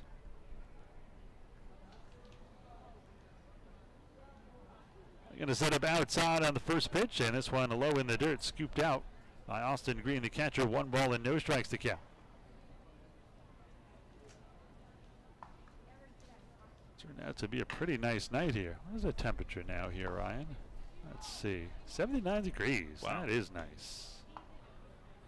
Well, it's not going to be nice for long. 95 tomorrow, 97, 98, 98 in the next few days. Yikes.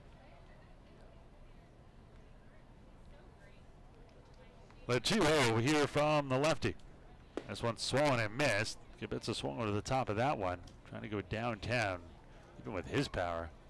Trying to get one out to right field tonight. Going to be a chore and a half. 2-1. Yeah, it was kind of a nice little change of pace when they had the wind blowing in for those last few games against the Somerset series, and today back to the normal standards we're used to. This one skied right side, the first baseman coming in, and nobody's going to get it, and it's off the mitt of Sanko. Ton of confusion between the catcher Austin Green and Sanko, and then I don't know why, as Sanko come in, he flipped his mid over palm up and just booted it. That will be an error. Yeah, just talking about the wind, I mean, you wonder how that had to play some role there. Sanko probably thought it was camped under that thing, and all of a sudden it's creeping closer and closer to the catcher, and new life for Kyle Kibitsa. Another misnomer about foul pop. People think, well, if he gets a hit, then it's an error, but it's an error either way. Yeah. It's the actual rule, scoring-wise. This one low and away as Green stops it, shifts to his left and to his knees. That'll run the count full 3-2. Yeah, I mean, that's only fair when you think about the pitcher should be out of the at-bat itself. You got to mark it down at some point.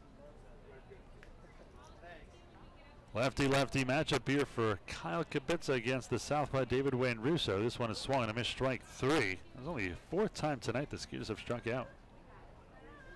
That is the 2nd strikeout for David Wayne Russo. So in steps Jan Santi. He is one of the few Skeeters to does not have a ticket to the dance. He's 0 for 3. He's grounded at the short twice and lined up to center. Yeah, that ball he hit the center last at bat might have been one of the hardest balls hit, maybe outside of Albert Cordero's home run we saw in that big inning. So we'll see if Anthony can find a gap here. This one is down low, 1-0. On a 10-run game for the Skeeters, you might not get another pregame interview with Anthony. Yeah, I know, right? Kiss of death there. Everyone seems to be finding open green acres of grass except for him tonight. I'm going to put it on you this year because my pregame interviews lead to good games. Trying to think, the other one was Matt Chavez. I don't remember what he did that night, but I mean, odds are he probably had a couple hits just based on how the season's gone. 2 balls and no strikes now here on Jan Santi. Anthony currently 333, 3 home runs and 6 RBIs. Anthony, a Connecticut native. They set up inside the 2-0. Check swing, but he clearly went through there. 2-1 the count. So I had to ask him, too. I asked him who was the better roommate, Addison Russell or Javier Baez. As we know, Anthony, it's kind of one of his claims to fame was he roomed with just about every Cubs regular that's there now. 7 former roommates who are big leaguers. Some big names, too. That's crazy. Yeah, he said Addison Russell was the better roommate, so some breaking news there. The 2-1. This one is a strike at the knees. 2 balls and 2 strikes to count. Russo, now 40 pitches, 21 of them for strikes, 19 for balls. Not a great ratio. He had a 1-2-3 inning last inning in the 5th. This one inside, and that'll run the count full 3-2. Yeah, didn't really put out the fire there when he came in. I mean, he walked Barrett Barnes, Matt Chavez doubles, and Cordero hits the home run. But he's done a nice job. I mean, kind of slowed the pace down a little bit here.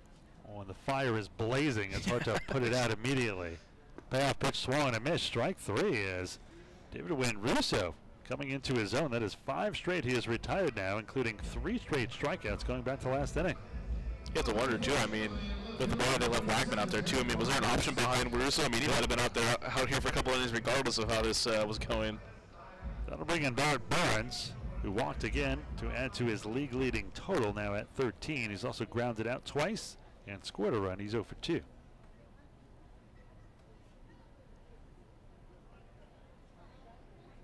Barnes, whose uncle is Anthony Young, famous for that streak of not getting a decision or not winning a decision in 27 straight over 2 seasons with the Cubs and the Mets.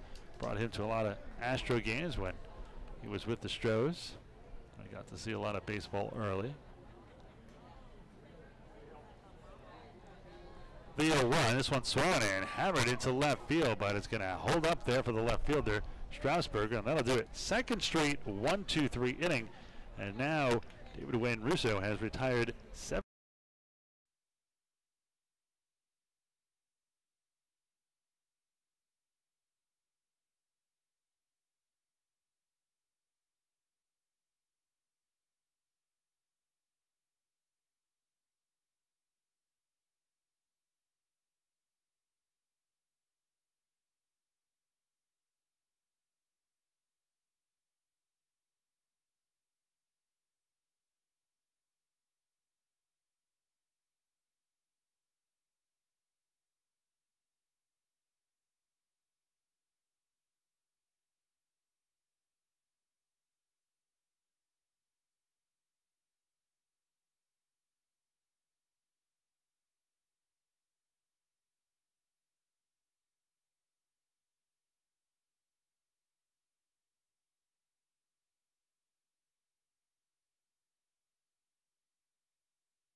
Sweet 96 team up for the first time. Sugar win! It doesn't get any sweeter!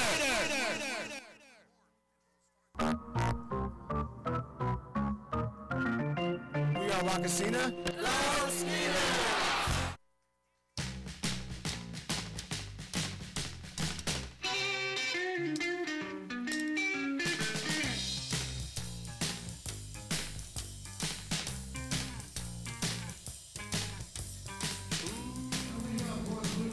Top of the 7th inning. Skeeters up 10-0 here. It'll be Frank Martinez, followed by Devin Rodriguez and Corey Vaughn, 5, 6, and 7 here against Mitch Talbot. Talbot at 78 pitches here in the 7th, so close. He's going to have a few economical innings to get through 9 complete. And first pitch is strike, no balls and 1 strike to count. Yeah, I mean, I saw Pete stretched out Brett Marshall to 7 innings in the second game against Long Island, which is a win, too, so that was the farthest we've seen a starter go on the year. But Mitch Talbot, the way he's working, why not? Let him out there and for another one. And this one, a grounder to the right side, slow roller right to Chavez. He'll still flip to Talbot. 3-1 on the putout, and there's 1 down. Yeah, he's over there like a cat, too, in the 7th inning. I mean, you'd think Chavez takes that one to the bag himself, but Mitch Talbot was the road runner out there in a heartbeat. See Chavez do that a lot. I think he feels maybe he keeps the pitcher in the game a little bit by feeding him. Like you'll see sometimes, you know, when you get a play to first base, the catcher will run down the line, back him up. Sometimes the first baseman will flip it back there. Kind of just, I don't know, a nice little thank you for backing me up. Yeah. So 1 out, not on here for Devin Rodriguez. He has singled twice. He has 2 of the 3 hits on the night for the Blue Crabs. 2 for 2 performance. First pitch to the lefty. Another great overhand curve. This one just a little bit high, and that was really biting tonight. 1 ball and no strikes to count here to Rodriguez, the left-handed hitting DH. He's from Santa Clarita, California. That's actually right where I moved from. Worked for the paper out there in Santa Clarita. The 1-0. This one is chopped foul behind home plate. Beat reporter, columnist, cartoonist. What were you doing? I was the one of 2 high school sports reporters out there, so I'm probably interested to see what high school he ended up going to, because there's only about 6 in the area, so you get to know them all pretty well. But let's see if I can find it for you. Yeah, it stood out to me there. It was good paper. It was right near Magic Mountain up there in Southern California, a little bit north of LA. Yeah, Magic Mountain, that's the place. This one is chopped foul. That was one of my all-time favorite amusement parks. There's actually one high school out there, Hart High School. Unbelievable. I'll be interested to see if he ended up going there. They had James Shields. Oh, wow. Todd Zeal. Tyler Glasnow with the Pirates. Pat Valleca and his 3 brothers who all got drafted, too, as well. Just an absolute powerhouse of a school. And also they had Mike Montgomery from the Cubs. I mean, they were just... This one is chopped foul off of first, a high chopper. So yeah, if he went to that one, I wouldn't be surprised. That was an absolute powerhouse of a high school as far as producing baseball talent. 1 ball and 2 strikes to count here. 1 out, none on. Skeeters leading 10-0 here in the top of the 7th.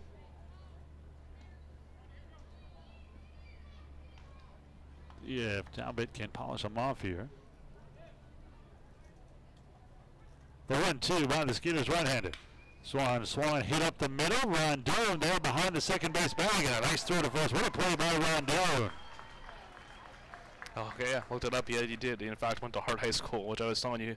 Guys like Todd Zeal, James Shields, Trevor Bauer, Mike Montgomery, Pat Valleca. Yikes. Yeah, they had a span. I mean, they kept me busy because last year in the postseason, they had Montgomery with the Cubs, Valleca with the Rockies, and Trevor Bauer with the Indians all in the postseason. I don't know how many high schools that had that going for them.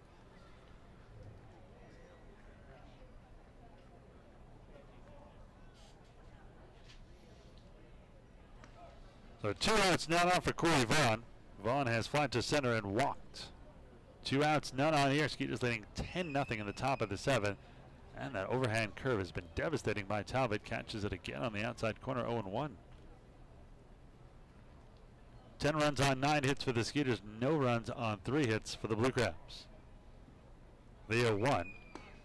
Another curve again. This one misses. 1 ball and 1 strike to count. Kind of saw Mitch hold his arm out there a little bit. You know, just that release point was just a bit early there. Saw that curveball just a little bit inside to Corey Vaughn. It was a nasty movement on it, though. This one swung and a miss. 2 balls and 2 strikes to count.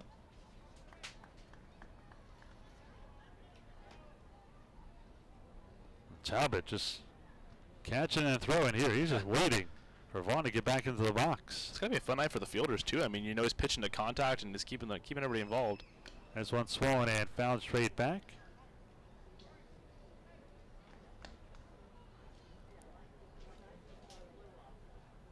A 1 ball, 2 strikes, 2 outs, none on. Talbot has retired 5 straight, looking for a 1-2-3 inning here.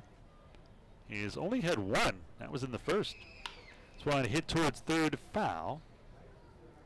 Take a look at the pitch count here on Talbot. Yeah, there's a little action down there in the Skeeters bullpen, so I mean, you figure. This is 90 pitches, so I don't think he's going to complete this one. If he gets Vaughn quickly here, then maybe you give him at the 8th, but yeah. Well, yeah, with the 10-run lead too. I mean, it's not like you're pushing him to. You got some arms back there and get somebody to kind of finish out those last 2 and keep the bullpen fresh still. Remember, Talbot had 2 shutout games in his first 2 starts. This one on the outside corner, strike 3. He knew it. 3 up, 3 down.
Those pitchers in the league going to face some of the hottest hitters in the league, and Matt Chavez, they got him to strike out. Now he gets Albert Cordero, who has not made an out today. He's 3 for 3, 2 singles, a home run. He has driven in 3 and scored 2. 358, 3 home runs, and now 12 RBIs. The switch hitter batting from the left side again. One low and in near the feet of Albert. 1 ball and no strikes to count. I mean, pretty imposing figure, 6'5". I mean, that's the velocity seems to be the calling card and the good stuff. I mean, 318 strikeouts and 303 minor league innings, so that's the kind of ratio we like to be at. But also 4.07 ERA, which is awfully high for a relief pitcher. This one is high too. Now I hate how guys, NFL quarterbacks or pitchers, you're short up. You know, he's not a prospect anymore. And there's always those guys that go against him. I mean, Drew Brees was not tall. Pedro Martinez was not tall. I mean, I don't think you can judge a guy on size. I mean, you got to see his stuff. Sure, yeah, absolutely. I mean, you got guys like, I mean, Danny Reynolds on the Skeeters. I mean, just a hair under 5'11". I mean, one of the hardest throwers on this entire team. Maybe in the league. This one misses. No, that one a strike on the inside corner. 2 balls and a strike. 1 out, none on. Skeeters leading 10-0 here in the bottom of the 7th inning. And then they always say a small guy will break down more, which doesn't seem to be true to me. I mean, look, the tall guys like Randy Johnson broke down all the time. Yeah. I mean, I think it's a case-by-case basis. I mean, there's probably certain trends, but I mean, it's tough to judge a guy based off. But then you figure guys like this. I mean, David Perez is 6'5". I mean, at the very least, it creates that pretty imposing angle. We saw a guy like Chris Young, who pitched for the Padres and the Rangers for a while. He was pretty good about that. He didn't throw very hard, but I mean, you're 6'10" and you're coming down on guys like that. It's tough to hit. 2 balls and 2 strikes to count here on Albert Cordero. They'll set up low and away. This one is swung and hit up the middle, through for a base hit, and Albert is 4 for 4. Hot cocoa. There we go. Gotta love that one. With some marshmallows, I think, and some sprinkles on top too. So 1 on and 1 out here for Courtney Hawkins. He's hit into a double play, singled, driven a run, square run, and flying out. He's 1 for 3. And it indeed did. I was wondering if that would put him over the 400 mark. And Coco with this 4 for 4 game, now hitting 404. There you go. So in steps Hawkins, the DH. Came in batting .241 with 3 home runs and now has 12 RBIs. First pitch is grounded back behind home plate. No balls and 1 strike to count. It's kind of interesting. So he's let up 13 runs in 11 2/3 innings. David Perez has. Does not a lot of home run yet though this year. Figure that many runs in that few innings, a home run would be sprinkled in there just by the sheer amount of runs. The 0-1. This one low and away as the catcher Green shifts to his right and to his knees to keep Cordero at first. 1 ball, 1 strike, 1 out, 1 on. Skeeters up 10-0 here in the bottom of the 7th.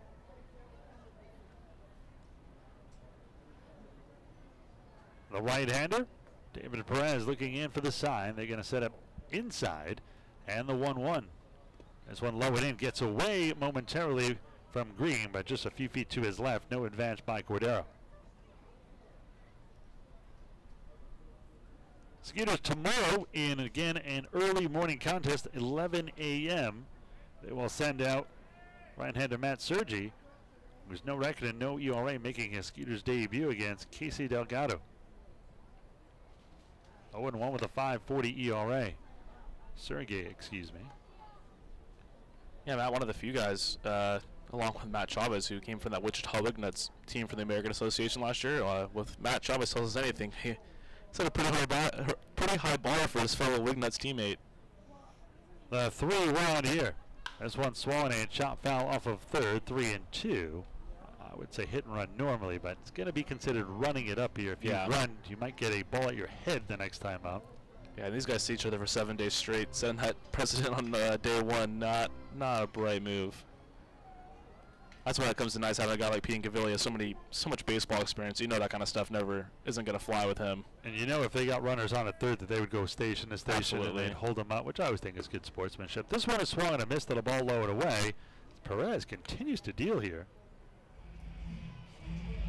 See, my only problem with that, though, and I don't have a problem with it when you're up 10-0, but sometimes you're up like 6-0, and you have people like, oh, that's breaking etiquette. It's like, not if it's in the 4th. Yeah, exactly. I mean, the way that, we see the Skeeters put up a 9 spot here in the 5th inning. I mean, it's like, when is the lead safe, you know? I think at 10-0, I think once you hit the double-digit mark, you should probably go station to station like you're mentioning, but it's an interesting question. Norris walking up to some Metallica. Gotta like that, Dino. 5 of the last 7 Skeeters have struck out. 1 ball and no strikes here to Norris. Norris 1 for 3 with an RBI double. Also scored a run and has flied out twice. So he's 1 for 3. The 1-0. This one is low and away. 2 balls and no strikes.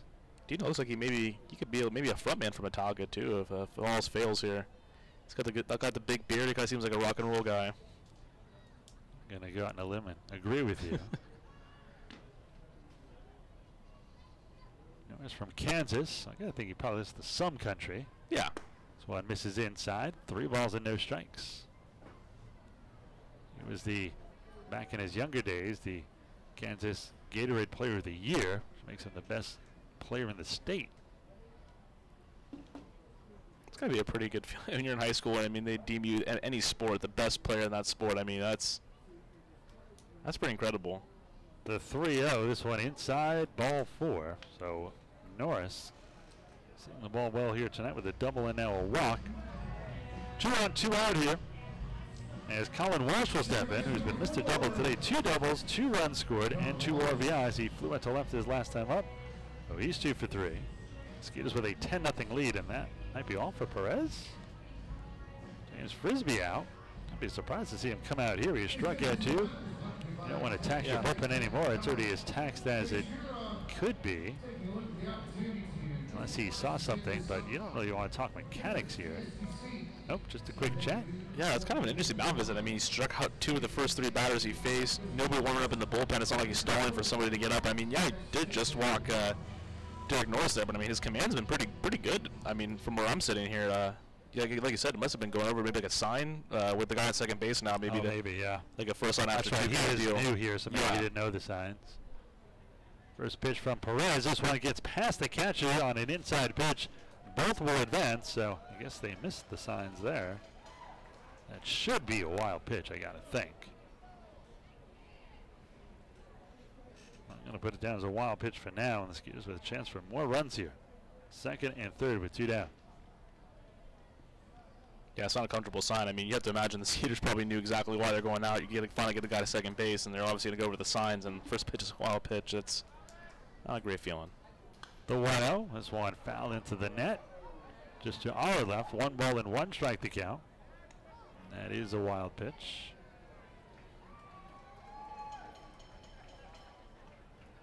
Walsh came in at 261, so starting to really feel it here. Showing that former big league stuff at the plate. The 1-1. This one outside. Fastball misses 2 balls and a strike. 91 on the gun for the hard-throwing Perez.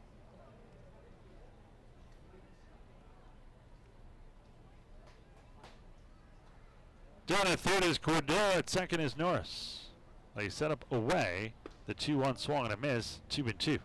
They kind of have a tough go for Colin. I mean, he gets to the big leagues, shortstop by trade. He can play a bunch of different positions, but that's kind of the position he came up on. I mean, Orlando Arcia over there in Milwaukee has been their super prospect for a while now, so kind of had no place to go. And guys bounced around with a bunch of teams. He's probably, I mean, to sit down and tell you all the guys he played for is pretty impressive. 2 balls, 2 strikes, 2 outs, 2 on. Perez deals, and this one low and away. That'll run the count full 3-2. Skeeters are up 10-0 here in the bottom of the 7th. Even just his last spring training, too. I mean, he was in the Angels camp. Imagine all the madness going on with Shohei Ohtani, all the media surrounding that. I'm sure he had some good experiences there. Or he was completely overshadowed. Yeah, that's probably the case. Payoff pitch, low and in, ball 4, and the bases are loaded. So a hit in 2 walks loads the bases here with 2 down. So number 9 hitter, Alvaro Rondon, one of the few Skeeters who does not have a hit or been on base tonight, will step in here with the bases juiced. Alinsas Rondon, he has struck out twice looking, and between the line did hard to left, so 0 for 3. This one in the dirt, 1 ball and no strikes to count. With a hard thrower like Perez, this is kind of Rondon's kind of one of those pesky guys. Might be a nightmare for him. I mean, just a nice short, quick swing, and he kind of provides the power for you. So, see how Alvaro can do a little damage. Skeeters have 1 shutout on the season. It was in Game 3 against the Bees. They won 4-0. Connor Wade got the victory there. They're also shut out recently by the Ducks in a 6-0 loss in Game 2 of that series. 2 balls and no strikes to count here on Rondon. Skeeters are leading 10-0 and threatening for more here in the 7th with the bases loaded and 2 down. The 2-0 way outside, missed by plenty, 3-0. Perez seems like after throwing hard for the first 3 batters, striking at 2 of them, looks like he has lost the zone. He has walked 2 and in danger of walking in a run here. Yeah, I mean, he was efficient. The first 2 of the struck out 2 of the first 3 guys. I mean, just the single to Cordero. The 3-0.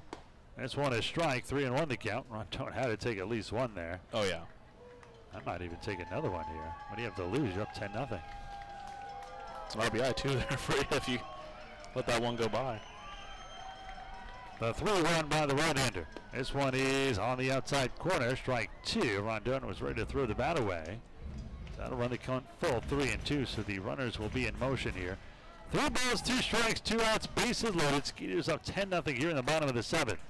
The payoff pitch from Perez to Rondon is outside ball 4. Perez slams his thighs. That's going to be another run for the Skeeters as Rondon gets an RBI on a bases loaded walk, and the Skeeters take an 11-0 lead. Kind of interesting too. Has RBI number 4 for Alfonso Rondon, and 2nd out of the 4 that he's got via the walk. He had one of those against the Bees in the first series of the season. So getting RBIs in all different shapes and forms. Kubica will step in here. Has walked twice himself. He's also reached on an error, scored a run, and stolen a base. So he's had a full night despite not having a hit. He's 0 for 2. He also struck out last time up. Left-handed hitter will face the right-hander, David Perez. First pitch from Perez. This one is a little bit high, 1-0, and Perez really struggling here.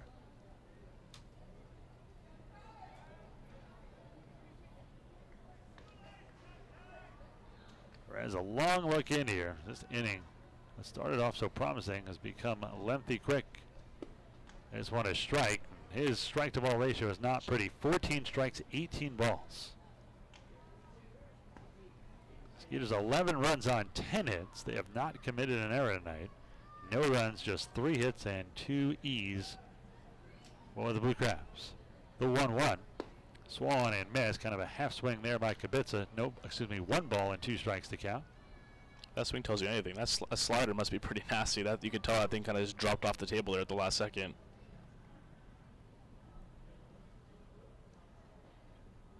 Actually been going in the Skeeters bullpen for a while. It stops now. You wonder if Talbot's night is done. This one misses outside, 2-2. So 2 balls, 2 strikes, 2 outs, 1 in, bases full. Skeeters with an 11-0 lead here in the 7th. You know, Perez doesn't want to go with a full count again with the bases loaded. They set up outside. This one swung and fouled back. Kubica swallowed a good pitch there. Count remains 2-2. Kind of interesting with Perez too. So 2016 he makes it a AA Frisco with the Rangers. That same season he's with High Desert with the Rangers as well. And then 2017 he joins the Angels and played the entire season at the Pioneer Rookie League. So a guy who we've seen have some control issues probably sent back there to kind of work on pan some things out. Sounds like a pretty good theory. The 2-2 swung on, popped up left side. This should stay in play. Frank Martinez near the first row just runs out of room, just past his own dugout on the left side, about 3 rows back. He reached in, but just a little bit short. And that was the wind blowing it into the stands. Seems like every time you have a game this big, an 11-0 win, let's say, if it's a final, you scrap for runs the very next day. Yeah, I feel that's true. It's like you're just wondering how is that possible, but it happens more times than not. Again, the 2-2. This one on the outside corner, strike 3. You knew anything close was going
First pitch by the Skeeters right-hander Wade is a strike on the outside corner. 0-1 the count. Skeeters leading 11-0 here in the top half of the 8th inning. The other run. This one is foul. Was that off the foot of Green or off of Norris? I think that hit him in the shin guard. No balls and 2 strikes to count. Maybe that was off Norris. Yeah, just Jimmy Tatum back there looking at him. Kind of seems that way.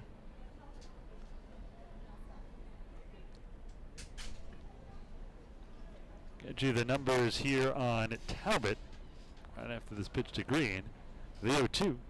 This one down low, 1-2. So he throws 91 pitches, 65 for strikes, 7 shutout innings of 3 hit baseball. He walked 2 and struck out 6, and certainly the performance of the year by a Skeeters starter. Brett Marshall was just almost unhittable. We were on the road. This one is skied into the right field corner. Long run here for Kubica, and that one is going to be foul into the right field corner. 1-2. Yeah, I mean, you know, we saw some rough outings too. I mean, Badama got roughed up a little bit in the Long Island series. Ben Grissett only able to go 4 2/3 yesterday. I mean, to get 7 innings shutout baseball from your number 1 pitcher, your opening day starter. I think that's exactly what the doctor ordered as far as opening this homestand. Poor Tyler Badamo. 2 starts in a row with a fairly big lead. He went 4 2/3, just needed 1 more out in consecutive starts. Couldn't get the win. Ground ball to short, diving stop by Rondon. He gets him, fires it to first in time. What a play by Rondon. Right on the money with the throw as well. What a play. That might be one of the top plays we've seen all year. That was something special. I mean, that looked like it was ticketed for left field. Rondon, great diving stop, and then to finish it off with the laser beam.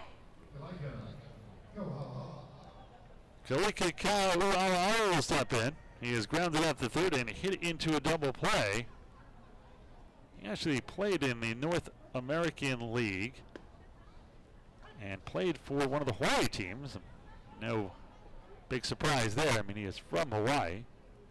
And you'll like this, former Padre Gary Templeton was the manager. Nice. And I can pronounce his name better than the team he played for, the Maui Na Koa Ika Ika. So here's the problem. In my writing career, if I came across a name like this, I'm doing Control-C, copy and paste onto the Word document. You can't really do that at the broadcast booth. You gotta go with it. So, man, this is by far one of the longest names I've really ever seen from a baseball player. And Templeton was a pretty good player, but he'll always be known for one thing: traded for Ozzie Smith. Yep. Yes, big move. The 0-2. But the Willie Vaz, maybe his greatest catch ever was his memory of the Padres when, remember, he barehanded that ball, he dove for it, it skipped up, and he grabbed it barehanded. Yeah. How on earth do you come up with that barehanded? I was there live and he played, but just going through the replays is tough not to be angry, knowing that you had a guy like that. And I mean, Gary Templeton's a fine player, though, to his own right. The 1-2, Swan and miss, strike 3 as Wade has come in, got some great defense. Now he blows one past the second baseman, and there's 2 down. So 2 outs now. We go back to the top of the order with Johnny Bladell.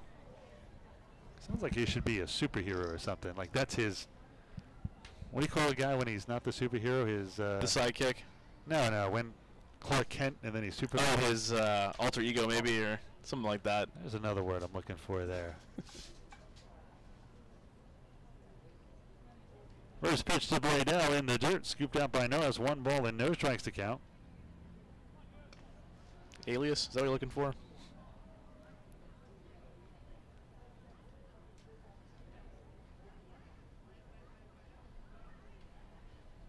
A 1-0 here. This one is a little bit low. 2 balls and no strikes. Bladell leads the team in RBIs. And with 10 on the season. The 2-0. There's one, a fastball strike right down the middle. 2 balls and 1 strike to count. Skeeters leading 11-0 here in the top of the 8th. Just a smidge over Matt Chavez now, batting .456. Matt at .452. So, and now here Matt could be back in the number 2 hole. Batting race here in middle May. It's never too early. I had a player say to me, "Hey, you know, can you see if the official score will change that? I'm in a batting race here." I said, "It's May." The 2-2 from the Skeeters right-hander. This one, a fastball misses outside. 3 balls and 2 strikes to count. The whole infield took a step towards the dugout. That wasn't really that close. So it was clearly a little high and outside. Bam, pitch here by Wade. Swan popped up. Took a little something off that one. Into shallow right center field. Jansanti has it, and he'll bring it down. Nice job by Wade. A 3-of-3 down inning. So he picks up where Talbot.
And scored a run.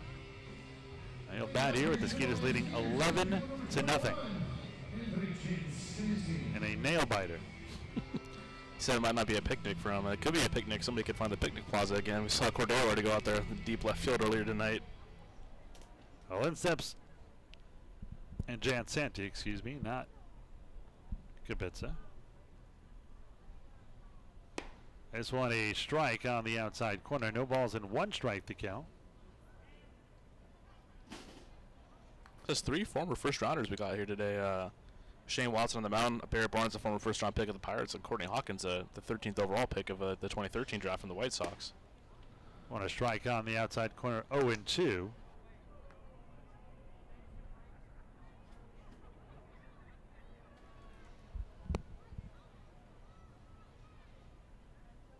The 0-2 here from the right-hander Watson. Swung and a miss, gets Jansanti on 3 pitches, and there's one down. So first strikeout for Watson, 1 out, none on for Barrett Barnes. That's a hang with him there for Anthony Jansanti. That slider was something else, working from the inner part of the plate, almost to the lower, almost in the dirt on the outside part of the plate. That's a tough pitch. Yeah, pretty filthy for sure.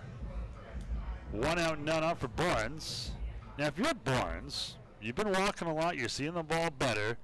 Your team's up 11-0. I say you swing for the seats on 3 different times. Especially looking at that slider, I'd look for a first pitch fastball here from him. And he was. Swung and fouled it straight into the net. He was all over it, just got under a little bit. That was one of the better sliders I've seen all season at least. I don't want any part of a late count with Shane Watson. No balls and 1 strike here on the Sugar Land native. Came in 184, no home runs, 3 RBIs, and he pops this one up. Will this stay in play near the Skeeters dugout? The catcher, Austin Green, runs out of room. No balls and 2 strikes on Barnes.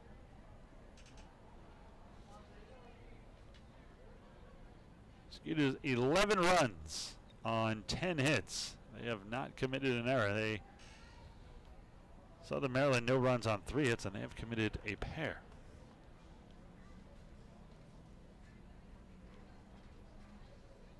O2 coming here from the right-hander Shane Watson. There's one swung and missed, and he gets 2 batters on 3 pitches each, so 6 pitches, all for strikes, 2 strikeouts. Yikes. That's pretty nasty. We'll to the party here, but 11 runs is a season high for the Skeeters too. That had the 10-run came in against Somerset, which ended up losing to close out that homestand, but a new season high watermark. I'll bring in Matt Chavez, who struck out his first time up and his last time up, but between he's got 2 hits, a double, a single, a RBI, and 2 runs scored. He got 2 hits as part of that 9-run fourth. There's one, a strike on the outside corner. Skeeters sent 12 men to the plate. They got 7 hits and 9 runs in the fourth, and it's been all Skeeters. In fact, combined, these 2 teams have had only 1 run since. Skeeters got a run in the 7th. What's the rule on jinxes for immaculate innings? Is that a thing? Immaculate innings? Yeah, that's what consecutive innings with scoreless? Well, no, like the immaculate inning, which he's still on pace for. And, the 9 pitches, 3 strikeouts. I don't know. Does there need to be a rule? I don't know. I mean, I'm not doing much to stop it. 0-2 count here to Matt Chavez already. Let's see if he can get it done here. The 0-2 by the right hander, looking the strike up the side in 3 pitches, and it goes by the board there as it goes into the dirt. He finally throws a ball. I've never seen Goose Gossage do it with the bases loaded. Talk about a relief appearance. I mean, there's a close. There's so much luck involved in that too. I mean, all you have to do is foul off 1 ball. I mean, then it could be a great pitch and you just get a piece of it and foul it to the backstop. And there it goes. I mean, that takes. Well, it's still semi-immaculate if you have thorough strikes. Yeah. The 1-2, swung and hit into left field, so immaculate no more. 3rd hit of the night for Chavez. Both him and Cordero, who is up next, both have 3 hits. Cordero has 4, looking for a 5-hit night here, and you know he knows. Only been a half dozen Skeeters have a 5-hit night. So now it's 6 out of 16 games this year. You heard that correctly. 6 out of 16 games, Matt Chavez has 3 or more hits. That's incredible. Sounds like a footnote in tomorrow's media notes. Hey, you might be onto something. I have a point. In steps Cordero, the switch hitter batting here from the left side. It doesn't matter what side he's been batting from. He's gone from left to right to left. 3 singles and a home run. He's also scored 2. And driven in 3. Skeeters up 11-0 here in the 8th. See if Cordero can have a 5-hit performance here. The 0-1, swung and a bullet over the head of the pitcher, but behind second base is the shortstop. The throw to first is not in time. Now, a better question is, will it be a hit? The throw is high. Angelo Sacco reached out and tagged Cordero on the head, but at that time, he was already on the bag. I mean, my biggest indicator is it a routine play or was it a routine play or not? That was not a routine play. Yeah. That ball was shaded well toward the middle. I mean, that's going to take a pretty good effort to get him. 5-hit night for Albert Cordero as they ruled a single. Yeah, the other hand you got to look at, I mean, which is tough, is that would Cordero beat that out? Answer is no, but we'll never know that because the throw is offline. So if the throw is online, it's tough to tell. But those like the ball would have beat him there. So 4 singles and a home run for Cordero. And this one is hit deep in the air left field. This one may go. It is gone. A 3-run homer by Courtney Hawkins, his 4th of the year, as the Skeeters continue to pile it on here. That is now a 14-0 lead.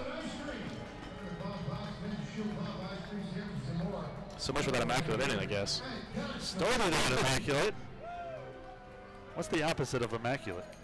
This, right? What's going on right in front of us? Wow, Hawkins crushed that pitch. We're bringing Derek Norris. Norris is 1 for 3. He has doubled, walked, has driven and run, and scored a run. Norris 220, no home runs, and 6 RBIs coming in. And Talbot really with a great pitching performance tonight, but you got to credit Norris with a little bit of that. He called the whole game. It's 1 strike, no balls and 1 strike to count. Norris slightly open stance on the right side. A righty-righty matchup for Watson. The 0-1, swollen and a chopper. High chopper to short. Garcia has it. This time he fires it to first in time, and that'll do it. 6-3 on the putout, but the Skeeters had 3 more runs, and through 8 innings.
Bureau. Texas Farm Bureau members get free tickets to Skeeter games on Sundays.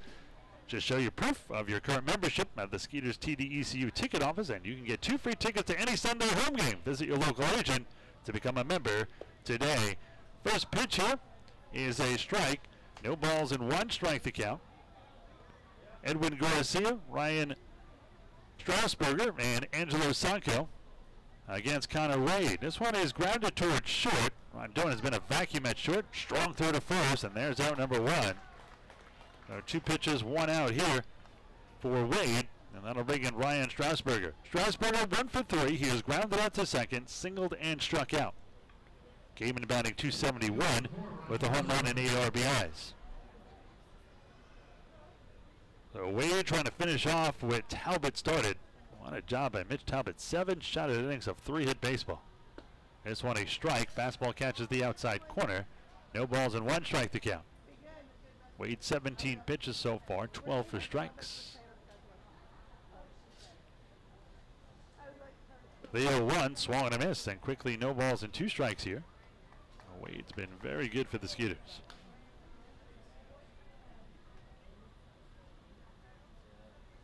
Wade winds and fires. They set up away, and this one is just off the outside corner. Good pitch by Wade. 1 ball and 2 strikes. Wade, a former 35th round pick of the Diamondbacks out of high school in Arizona. This one swung on, popped up. This one going to be over my head. Count remains 1 ball and 2 strikes to count. He was then drafted by the Rockies in the 7th round in 2013 out of Arizona. University of Arizona, that is, and was named the 2012 College World Series All-Tournament team. While with the Wildcats. The 1-2, swing and a miss, and a weak swing and a miss there. Southern Maryland looks like they're just about ready to throw in the towel here. 2 outs, not on. At least wave the white flag. Skeeters leading 14-0 here in the 9th. 1 more out to wrap this one up. Angelo Sanko, who has struck out all 3 times up. He is 0 for 3. Zonko, after a terrific year last year with the Ducks, off to a very tough start here with the Southern Maryland Blue Crabs. Well, in steps Zonko. Zonko was 0 for 3 tonight, is now 0 for 13. Ground ball, that one going to get through the middle into right center field for a base hit. Now, 4th hit of the night. So hope still alive despite being down 14-0 for Southern Maryland. That'll bring in Frank Martinez. Martinez the switch hitter, all bat here from the left side against Skeeters righty Connor Wade. He's 0 for 3 as well, as are a lot of the Blue Crabs. He grounded back to the pitcher, flat to center, and grounded out to first last time out. Skeeters up 14-0 here in the top half of the 9th. It's the largest shutout I can ever remember. This might be the biggest shutout in Skeeters history if Wade can finish it off here. Wade been really efficient. 18 strikes, 6 balls here since coming in for Talbot. 24 total pitches. The 0-1 is a little bit low, 1-1. Remember, tomorrow, just a program reminder, an 11 a.m. game will be on with the pregame show at 10:45. The 1-1 swung and missed. A great slider by Wade, low and away, and the Skeeters are 1 strike away from a 14-0 victory.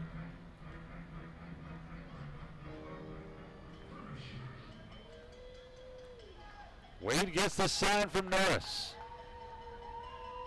They're going to set up low and away in the 1-2. One high and outside. 2 balls, 2 strikes, 2 outs, 1 on. Skeeters up 14-0 here in the 9th.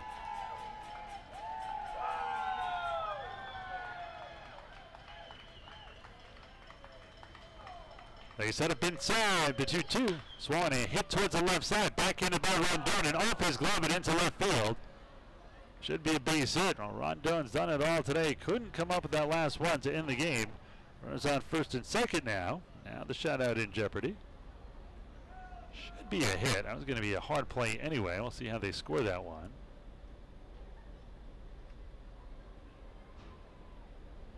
Nothing yet on the scoreboard. So first and second, as the left-handed hitting DH Devin Rodriguez will step in. He has 2 of the 4 hits, depending on how that one was scored. 2 singles, he's 2 for 3. He's also grounded out to short. They're deciding on this one, as no hit or error has gone up there. Now there's a hit, so that will be a hit for Martinez.